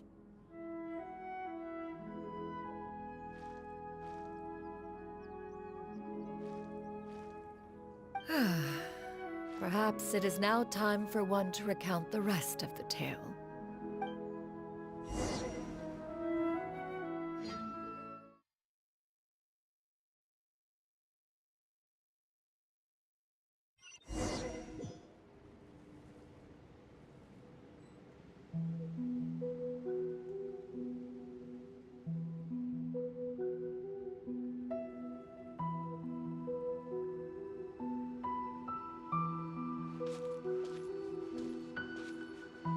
One was furious upon receiving your letter.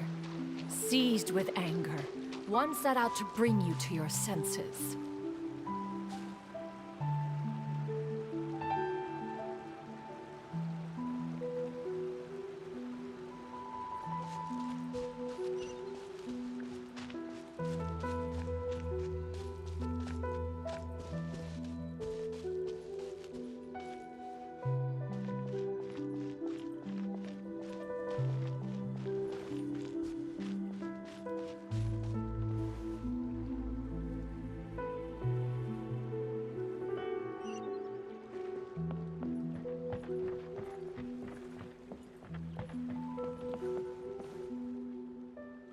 In truth, one had more than a few misgivings about your chosen partner.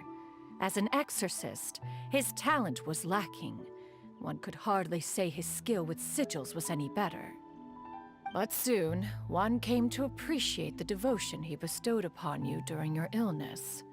He never uttered a complaint and rarely left your side. Unwilling to begrudge someone of such character, one decided to overlook his aforementioned deficiencies, glaring though they may have been. Wishing to grant you a life without regrets, one gathered many divine ingredients and used one's own blood to create a form of medicine. Though imperfect, it managed to suppress the more dire effects of your illness. As for how to deliver the medicine, after much contemplation, one eventually decided to perform the deed oneself. One took great care to alter one's features and select the appropriate attire. Only after meticulous scrutiny did one finally set out for Wangshu Inn.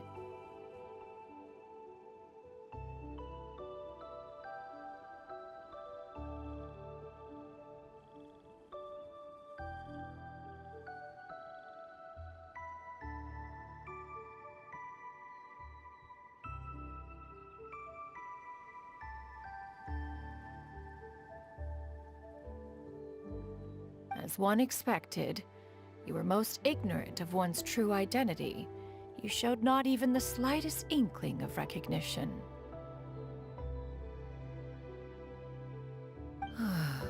One was quite torn. Should one have celebrated the success of one's disguise, or mourn the loss of your acquaintance?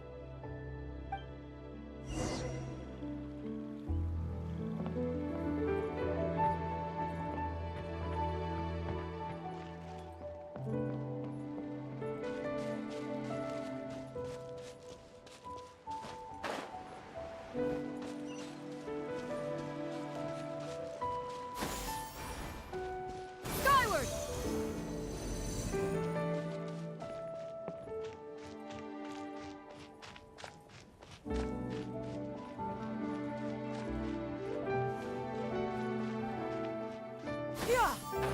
Nevertheless, one would speak to you about another matter, if you are amenable, even considering your loss of memory. One was simply flabbergasted that you could so easily forget the consequences of consuming medicine infused with adeptal blood. Its proclivity to attract monsters is...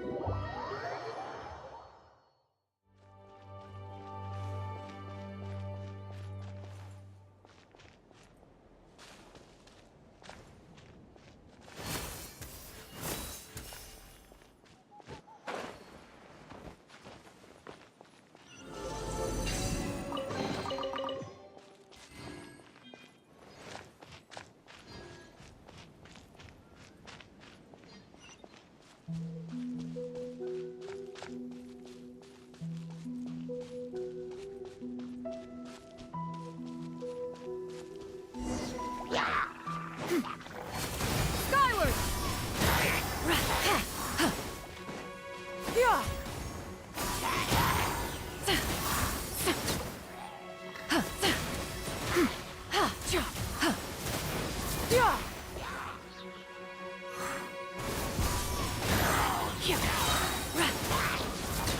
Stray clouds converge!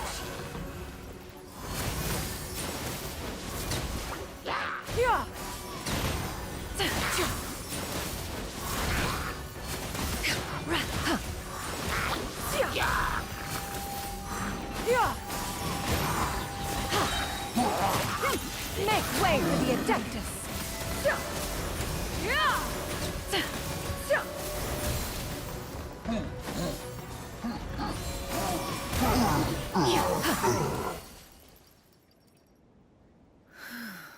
Those monsters would hardly have pursued you with such ferocity without sufficient incentive.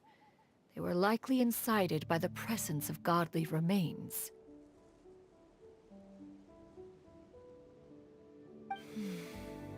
Said godly remains, in turn, were likely drawn to the trace of one scent on your body.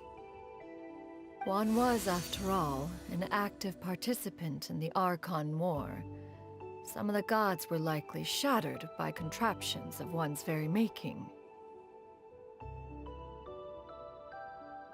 In the end, one was relieved to see you endure through the night. At the break of dawn, one heard an infant's cry pierce through the air, and one saw you carefully cradle the child to your chest. Although certain mortal manners remain foreign to me, one could not help but be moved by your joy. To see you happy, that was more than enough.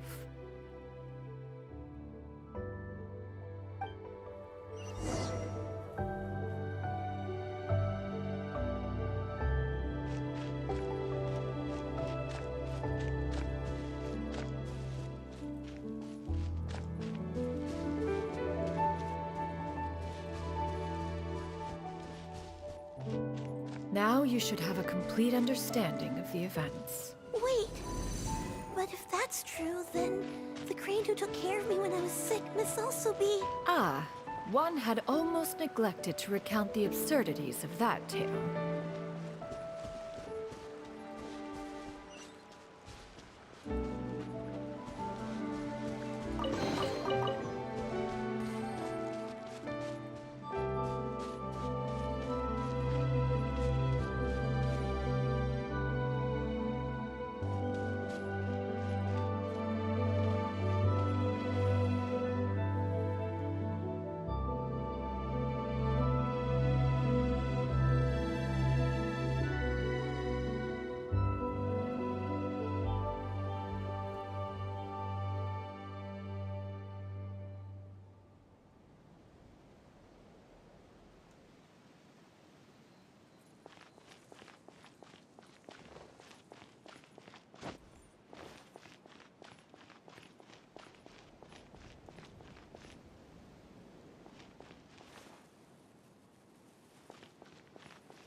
Just as you and I troubled one with her antics, so did you give one many a headache. Upon finding you burning with fever, one made plans to bring you back to one's abode for treatment. However, upon seeing one's form, you began to cry, refusing to get on one's back.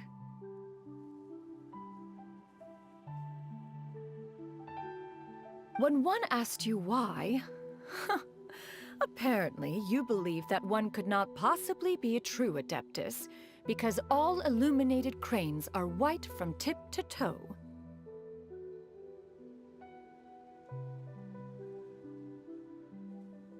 One had no choice but to apply powder to one's body to conceal the variegated nature of one's appearance. You became more than amenable enough when one stood before you devoid of any other coloring.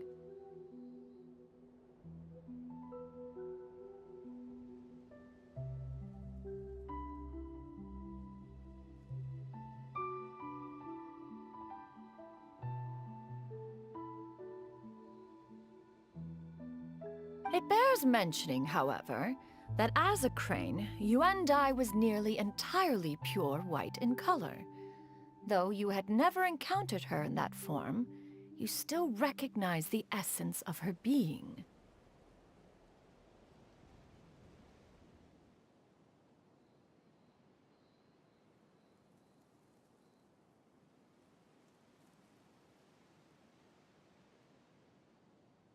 Perhaps fate brought you two together in more ways than one.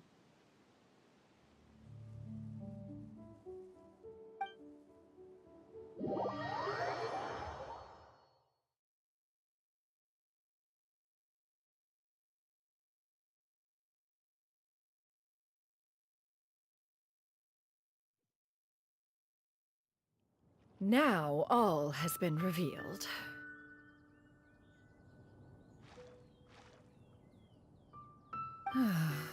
One owes you an apology, you and I. One recognized you upon your very entrance into Wanmin restaurant.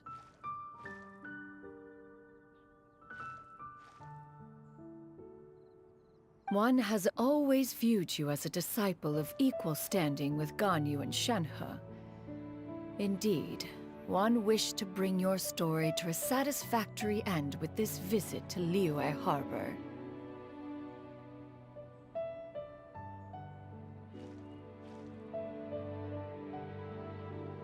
Still, one could not reveal your identity right away.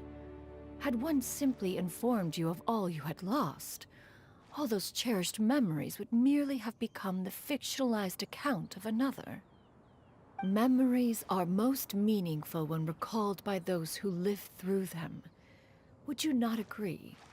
Even if the process was painful and arduous to experience. Have you any further inquiries? Master, I must ask. If you found me all those years ago, why did you leave me be, even though you knew about my mistake? Why did you not bring me back to Mount Outsong by force? One has never regarded your action as a mistake. It was a simple choice, nothing more. When it is time for one's progeny to leave the nest, it is the responsibility of an elder to let them fly free. Yet, when your wings grow weary and the night grows dark, just know that you always have a place to which to return. 'Tis a refuge referred to by many a name in mortal writing. Home, nest, haven. Whatever its denomination may be, its essence remains quite unchanged. One speaks, of course, of a place not unlike one's own abode. One's disciples are free to come and go as they wish, yet the door remains forever open to those who wish to return. One rather hopes you count yourself among them. Thank you. Thank you so much. You and I. One expects you too have sensed the rapid deterioration of your condition as of late. Have you not? 40 years ago, you chose a path without a future. Though one used one's own blood to provide you with a few decades of extra time, it merely delayed the inevitable. One may have extended the path, yet one was unable to alter its final destination. Even the power of an Adeptus has its limits. Had your condition continued to deteriorate, you would have forgotten your life as a human entirely. In the end, you would have turned into a creature lacking in the ability to even comprehend its own monstrousness. Fortunately, you were able to avoid that scenario by reclaiming your memories. Though one sped the process along by providing some guidance, the result is entirely a reflection of your own effort. So, what's gonna happen to Granny? One will help her reclaim her original form as a wild crane. If it be fated, she may recover her sentience one day. She's gotta go back to being a regular crane, huh? Master, you've already done more than enough for me. I don't know how I could possibly repay your kindness. This is a better result than I could have ever hoped for. How much time do I have left? Not long. The transformation is imminent. Granny? Please don't leave, okay? You're all I have left. Please. Don't be sad, dear child. Granny has led a wonderful life. My only regret is having to leave you behind. Don't forget to eat well, okay?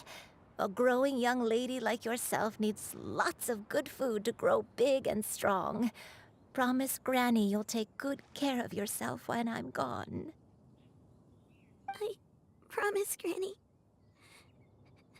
I'll do whatever you say. Good girl, good girl. Don't worry. It's not goodbye forever. Granny's gonna become the most formidable crane in all of Mount Outsong. Granny will train day and night. I won't stop until I can turn into a human without having to rely on anything but my own power. When that day comes, we'll be able to live together again. You and I. How's that sound?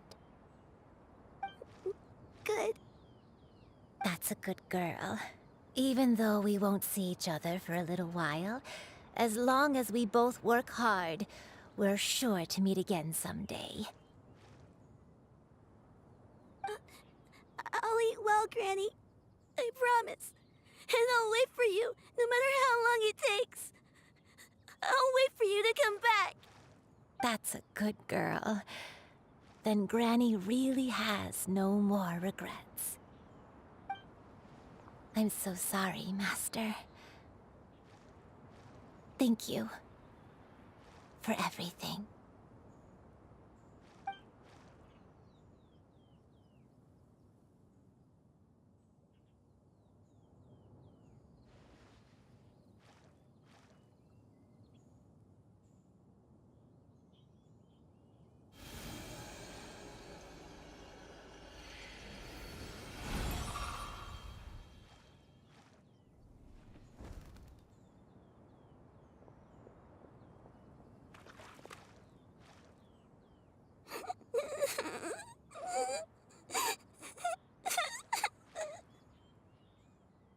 Shiryu. Let her be. At her age, crying is a natural, if not fitting, response to such an event. Tears are a necessary part of maturation. Sometimes there is scarcely a better vehicle to wash away the toll of stress and misery. Now that the issue has been resolved, you should also take a moment to relax. Give yourself some time to rest. Take a nap if you must.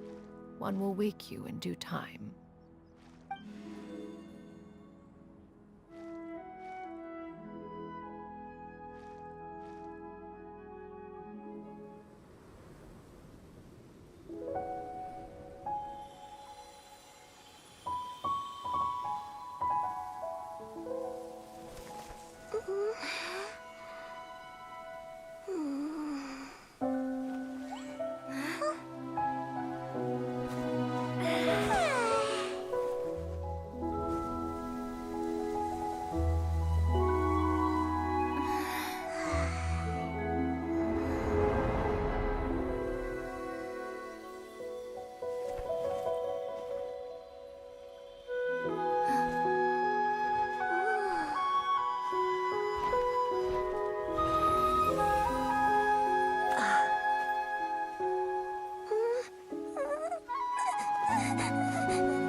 I always believed we would see each other again, that our days of separation would finally end, and all my troubles would be behind me.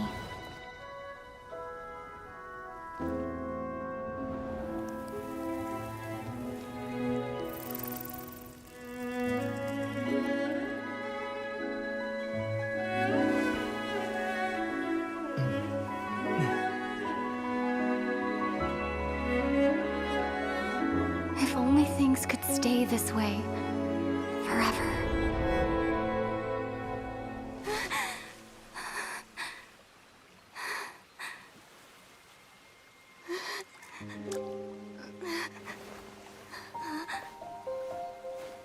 A nightmare? Curious. If you're relaxed, shouldn't your dreams be pleasant? It was a good dream. It's just... You weren't ready to wake up.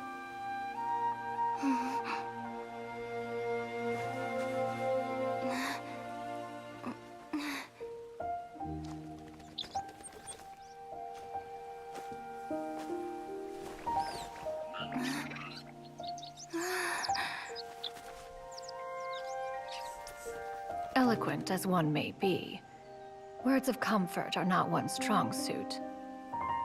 You are doing all you can. One can see your strength of will, your fearlessness in the face of danger. And so, whatever your dream may be, one believes that you shall achieve it. Of course, whenever the perils you face overwhelm you, or you become weary, one is always here for you. After all, as an elder, it is only right to look out for the young ones.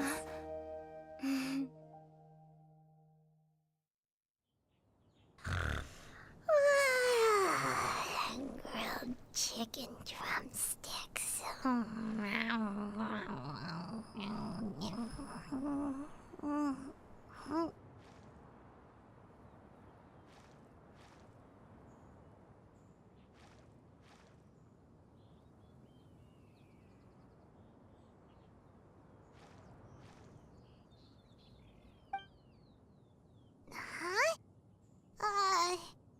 Was Paimon sleeping just now?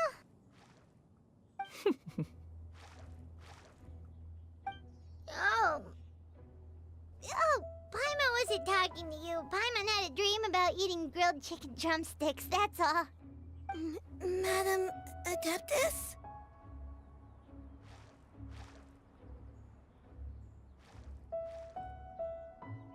Oh, Shuyu, you're awake. How do you feel? I feel a little better. Thanks. I know I'll see Granny again someday, so I don't feel so sad anymore. Madam Adeptus, could I ask you something? Would you take me in as a disciple? Oh, and have you reasons for this sudden interest? I know Granny thought what she did back then was wrong. She felt really bad about it. But without that mistake, I would have never been born. Even though Granny lost her memories, she never forgot to show me how much she loved me.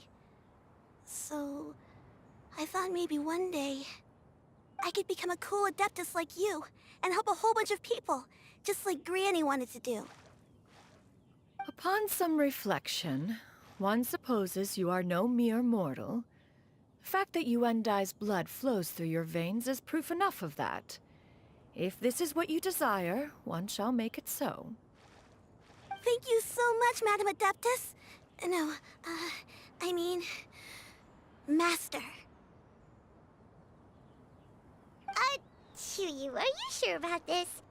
Paimon's gonna let you in on a little secret. We've seen Cloud Retainer's 2 other disciples, and they pretty much eat nothing but bitter herbs like chinchin and violet grass. If you join them, you'll never enjoy Wanmin Restaurant's delicious cooking ever again. How utterly preposterous. One has never enforced such a rule. Every individual must find their own path to enlightenment. So long as one retains a pureness of spirit, one's dietary proclivities are quite irrelevant. Well, you say that, but Paimon's not seeing any tasty treats up here now, is she? Although Mount Outsong is rich in natural beauty, its location does preclude access to certain finer mortal comforts. That is precisely why one plans to relocate to Liyue Harbor.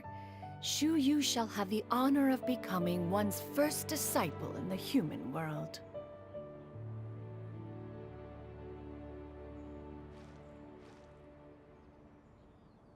Whoa, you're leaving Mount Outsong? One has never concerned oneself with the location of one's residence. From the very beginning, one has sought only solace and peace. Yet in the end, all of one's disciples ended up in Liyue Harbor. Ganyu, Shenhe, Yuendai. They all chose a life among the mortal world. One has reflected on this fact for many years now. One can only assume that it is due to some failing on one's part as an elder or master. A failing, perhaps, of recognizing what it was they truly wanted. One is most curious as to what aspect of Liyue Harbor could have enticed them to remain there. One could hardly offer an opinion on the matter, but perhaps some time in the harbor will prove instructive. Why are you all so silent? Paimon is, just a bit shocked, that's all. So, does this mean we can grab a meal together in Liyue Harbor sometime? One has precious little time to squander. However, if one finds oneself otherwise unoccupied, one would not be opposed to the idea. One will be assuming the identity of a human while residing in Liyue Harbor. You should take care to avoid disclosing one's true identity. Don't worry, we'll help you keep it a secret. So, when can we expect to start seeing you in the city? Perhaps in 2 days' time. One has some matters to see to before one's departure. Preparation is the key to success, after all. One plans to put up various items from one's collection for sale. The earnings should provide for a comfortable living in Liyue Harbor. One has already picked out a handsome property near Chuhu Rock. 'Tis no small purchase, but what is mortal life if not one expense after another? Seems like you've really thought of everything.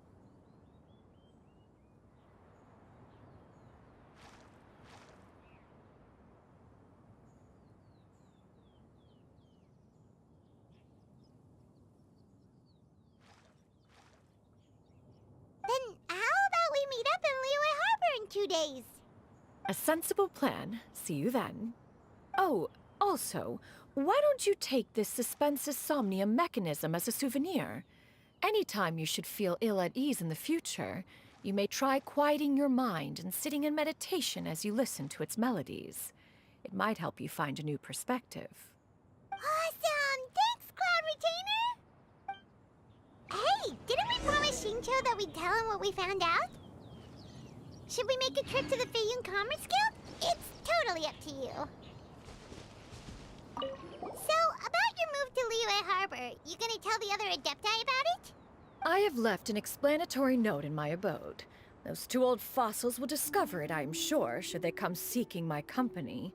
Considering their recent penchant for going off on private escapades, however, I find myself caring little for how they shall receive this news.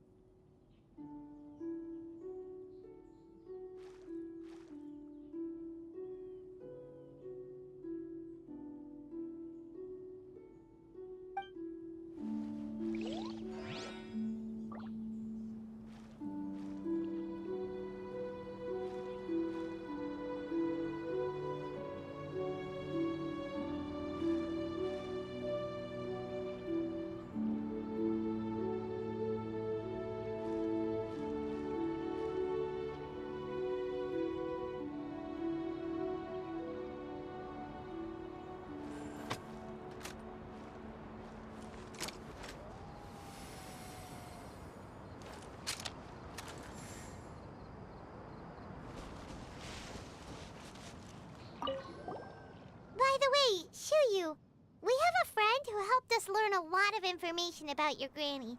Is it okay if we tell him the full story? Sure, I don't think Granny would mind. As long as you don't tell a whole bunch of people. I don't think she'd want too many people to know. They might go to Mount Outsong and start bugging her about it. Granny needs to focus on her training, you know? But telling a friend or two is probably fine. No worries, our friend can keep a secret.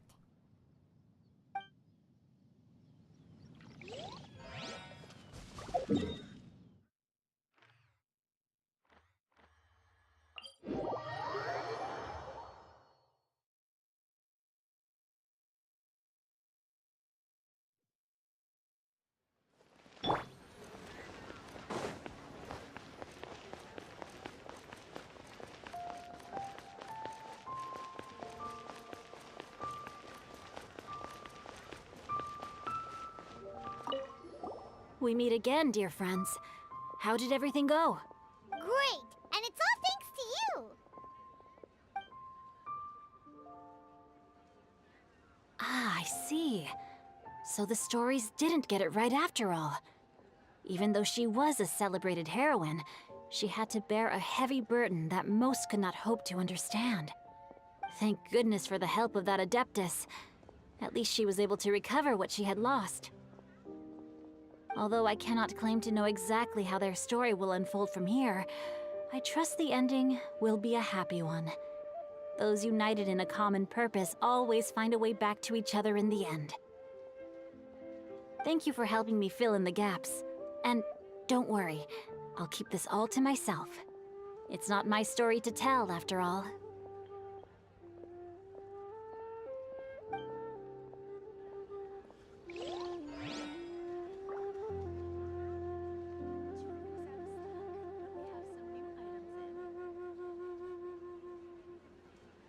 I can't wait to see my adorable daughter again.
Your concerns are excessive and unfounded.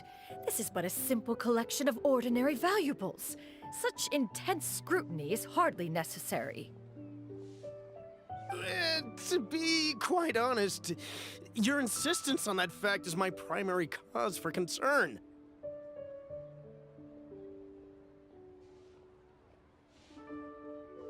In what way are any of these ordinary? Every single item here could be worth more than everything I own combined. I simply can't risk shelling out that kind of mora without proper scrutiny. If I'm wrong, I would never be able to earn it back, not even if I worked every single day for the rest of my life.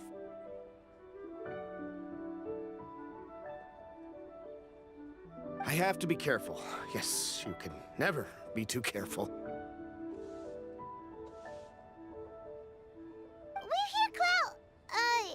Miss Shenyan, what are you guys arguing about? Ah, perfect timing. This ignoramus is questioning the authenticity of my wares.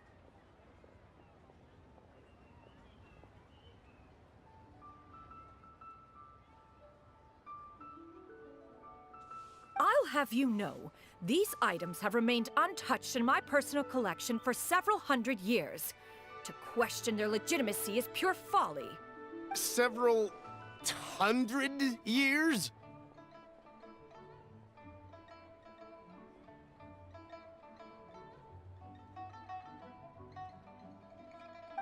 Indeed.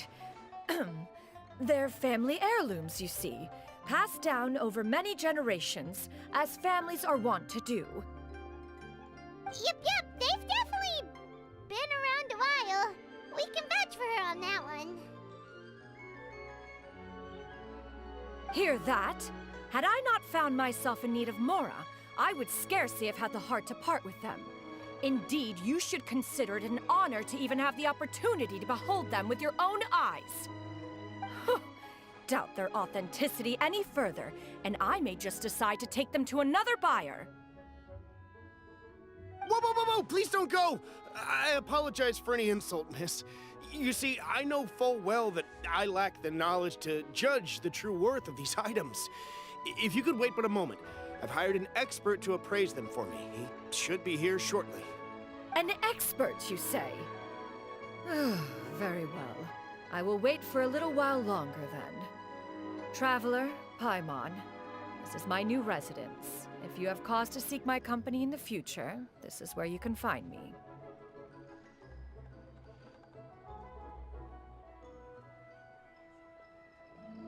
Master! Oh, it's you two again. Hello. Shiryu! You got a new outfit! It looks great on you. Mm-hmm. Master made it for me. I like it too. Huh? You know how to make clothes? Do I know how to make clothes? With the support of the proper mechanism, sewing is hardly a challenge. Master, I brought in most of my stuff. There's a few boxes left, but they're kind of heavy, so I just left them outside.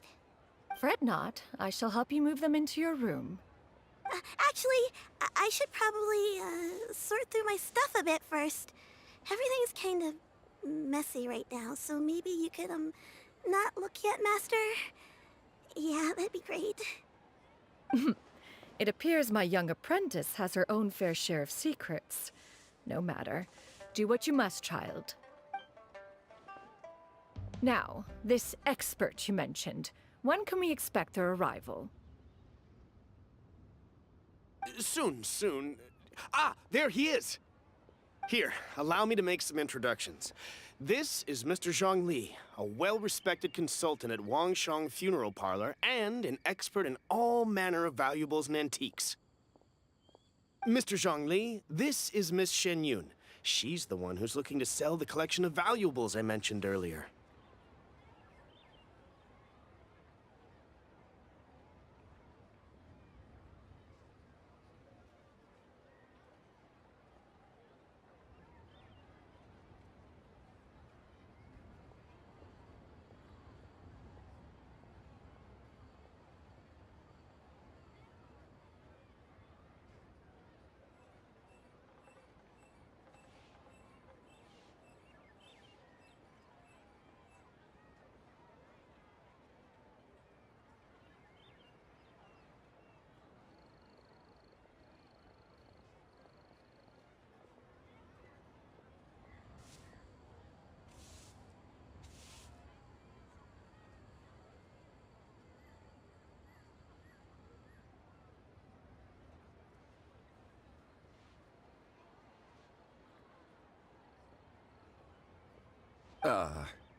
If it isn't Miss Shenyun. It has been quite some time since our last meeting. What a serendipitous reunion. Indeed, most serendipitous. Have you been faring well as of late, Mr. Zhongli?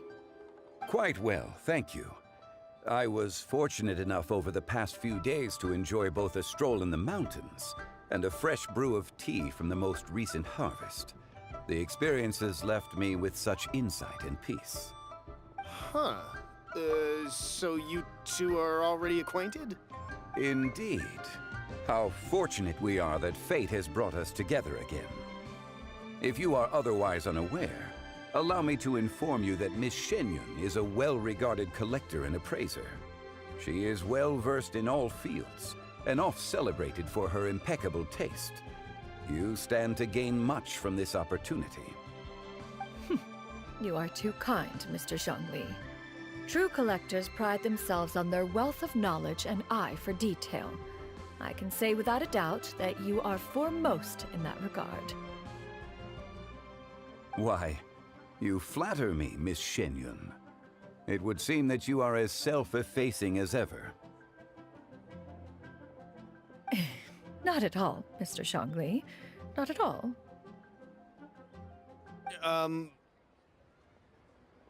While I am loath to butt into this conversation, I must ask, you two already knew each other, and you seem to have quite a cordial relationship. Can I be certain that you're not working together to swindle me? I mean, you never know. Huh! A preposterous accusation. The heavens themselves would collapse before we would conspire to do such a thing. Miss Shenyun speaks the truth. Contracts are built on honesty and trust. If that proves to be beyond your capabilities in this instance, this transaction may be taken elsewhere. Say no more. Let us depart. I jest. What fool would still harbor doubts after Mr. Zhongli himself has vouched for the goods? Miss Shenyun, wait!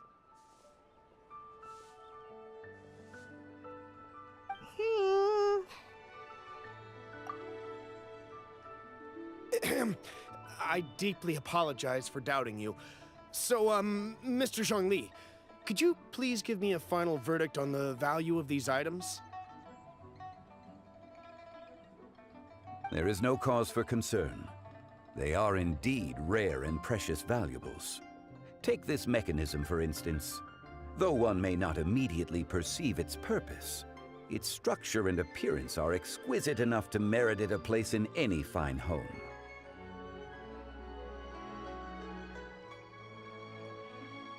The same can be said for this one here. Few could hope to possess an item that so perfectly blends mechanical wonder with geometric grace.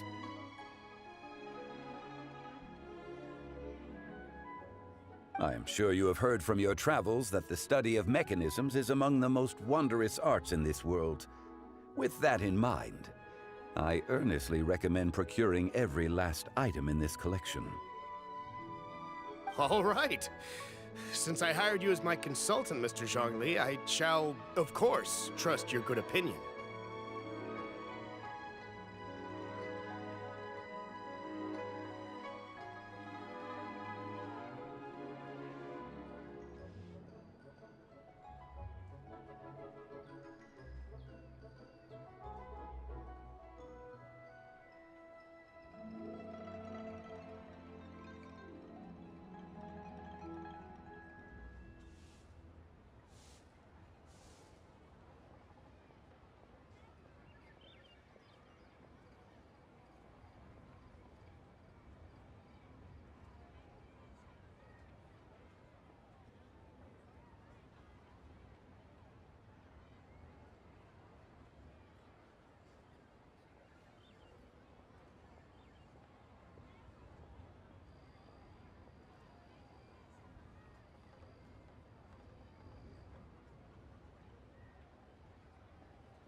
Then, in that case, Miss Shenyun, I'll take the lot.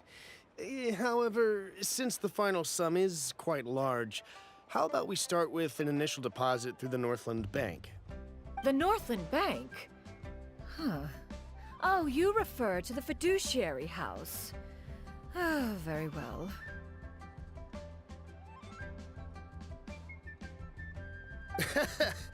I fear people only use the term bank nowadays. In that case, I'll be off for now.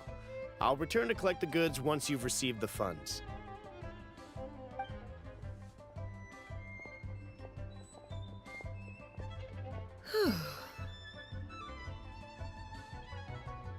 Zhongli! My friends, have you been doing well?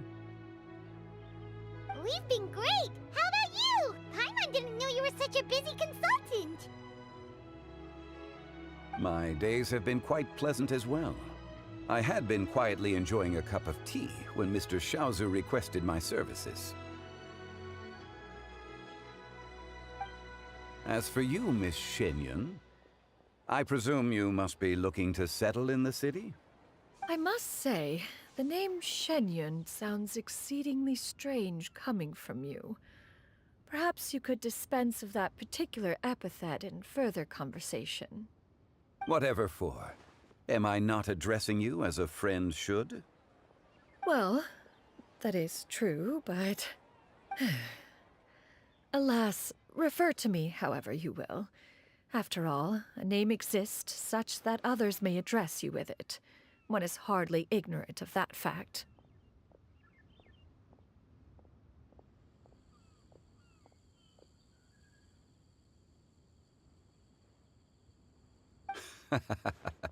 It would seem that you have gained many valuable insights over the years, Cloud Retainer. One has indeed. One's previous days were all brief. Now that one has made up one's mind to move and settle, one has gained a much better appreciation of the hubbub and commotion of the city, as well as the people's hard work and ardor. This city is much changed from how it was more than 1,000 years ago. Not unlike the ocean tides, so too shall the movement of people ebb and flow. From turmoil to peace, enlightenment to aspiration. Human society possesses limitless potential. In another 1,000 years, the scene we witness here may change in ways that are impossible for either of us to imagine. Alright, that's enough reflection for one day. No need to get all sentimental on us. You make a valid point, Paimon. Now that the sale has concluded, what say one plays the host as we try some specialty dishes together? One must profess great interest in trying bamboo shoot soup.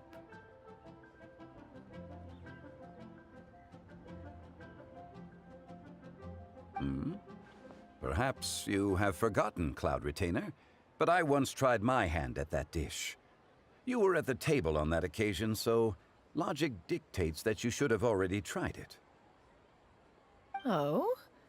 What occasion was this? It was a reunion between friends several centuries ago. Alas, you must have been too preoccupied to secure yourself a portion. Or perhaps our other companions simply availed themselves of faster reflexes on that occasion.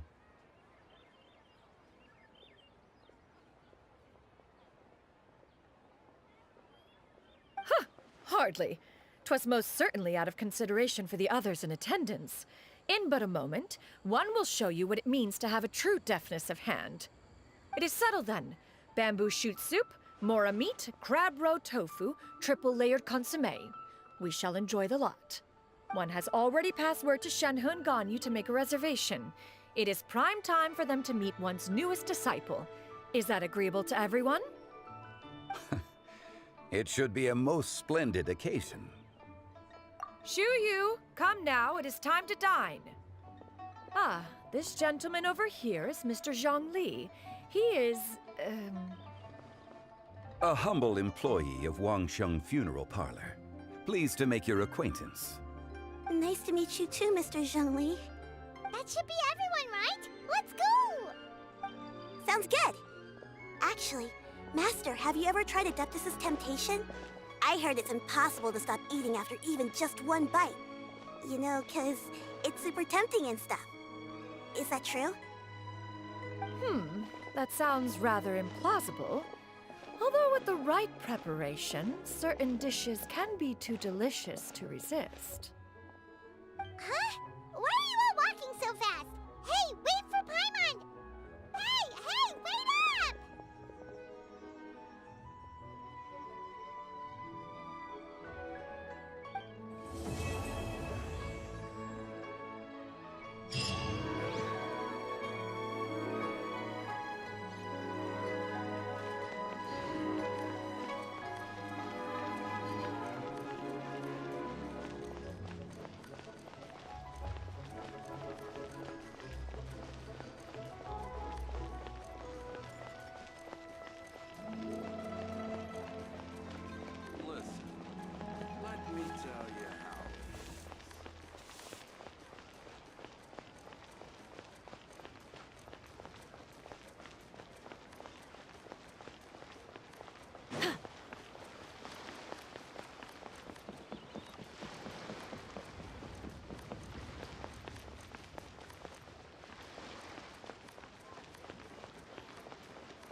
realm is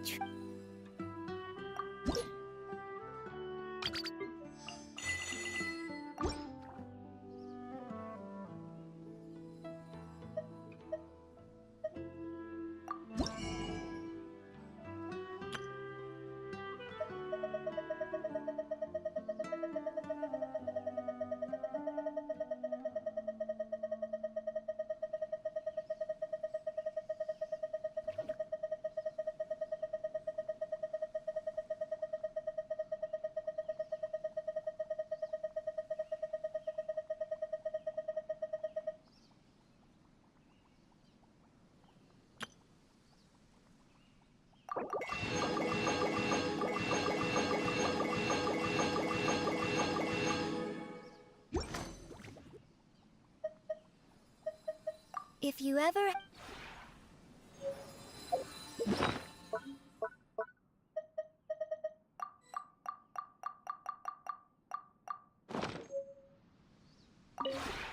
This realm is truly beginning...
If you ever have it...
Strike a pose!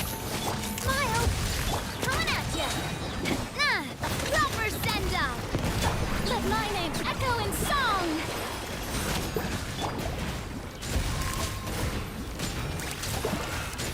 Watch out! You asked for it!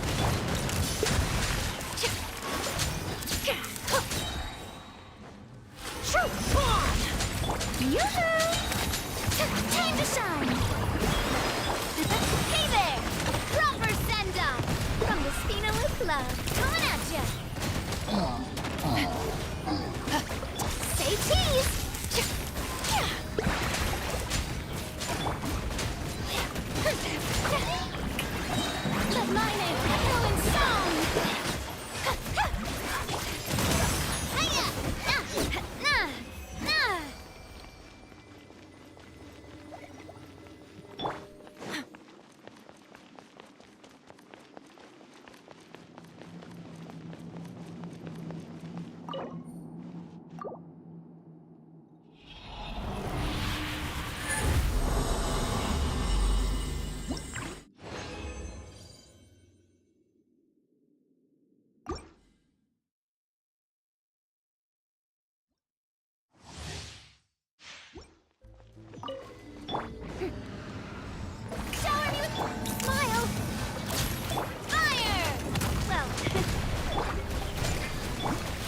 Breaking news!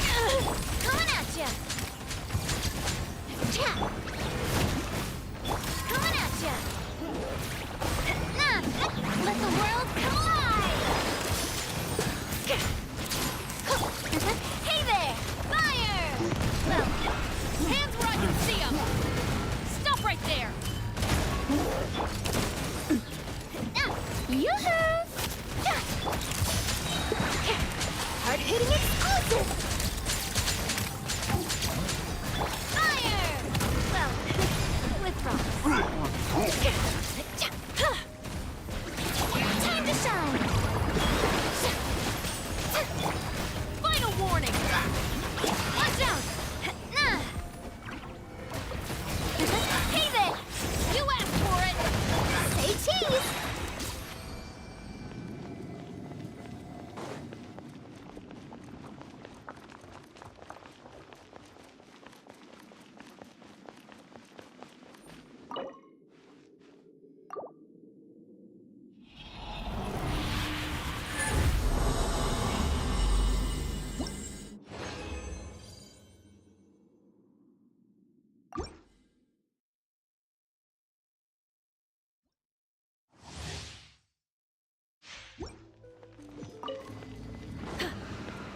Shower me with praise!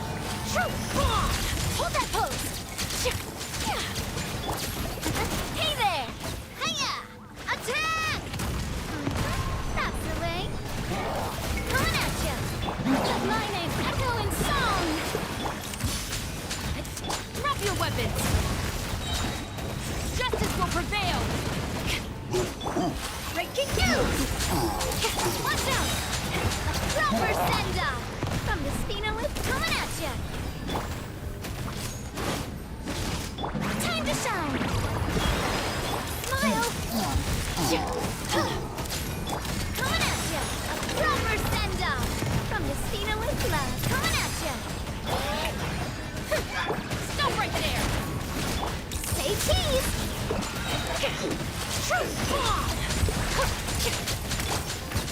Hands where I can see them! Hey there! A proper send-off! From the coming at ya!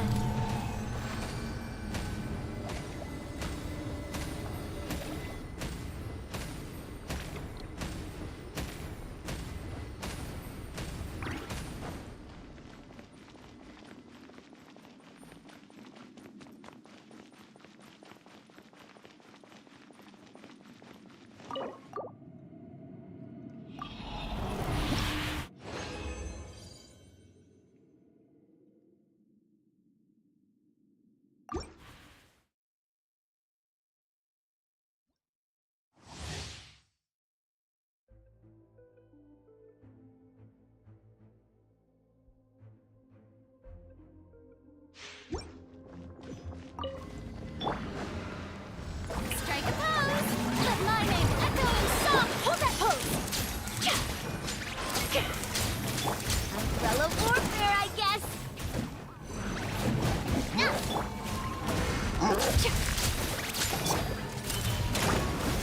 Coming at ya! Justice will prevail! Hard-hitting explosive! Say cheese! Coming at ya! Attack! That's the way! Watch out! Time to shine! Drop your weapons! Coming at ya! A proper send-off! From the Spinolith love! Haha! Yoo-hoo! Hold that pose! Breaking news! Fire! Well, with hands where I can see them! Final warning! Hey there! Smile! Coming at ya! Let my name echo in song! Hey there! Fire! Well,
really want to learn to make jadeware.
Perfect lighting for a photo.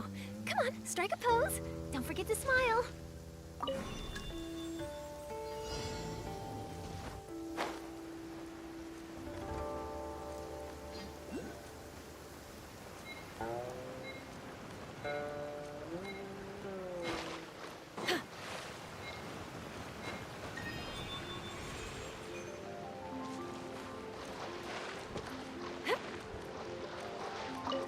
Perfect lighting for a photo.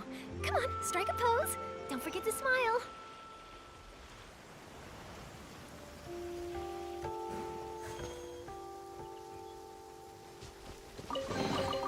Ooh, this looks all right.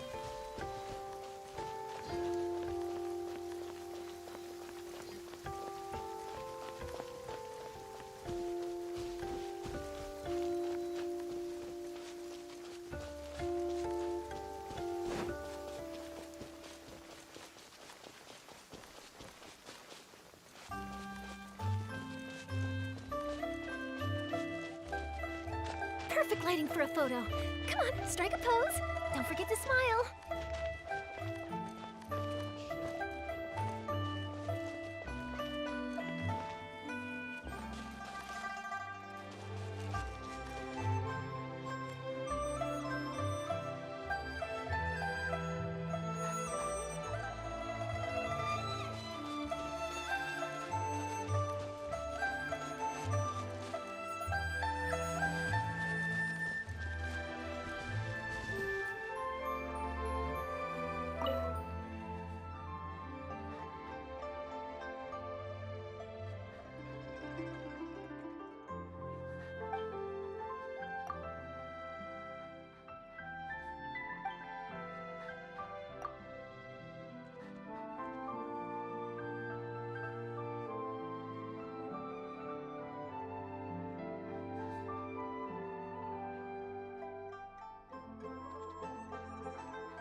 If you keep your eyes peeled and your mind engaged, you'll find there's always a new story nearby just waiting to be discovered.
wish I could interview whoever left this stuff here. There's always some fool trying to mess with me.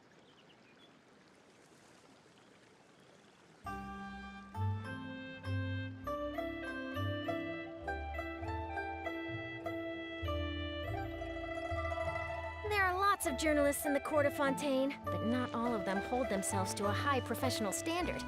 If you're ever looking to do an interview, I'm your best choice.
Say cheese! Shower me with praise! You asked for it! Drop your weapons!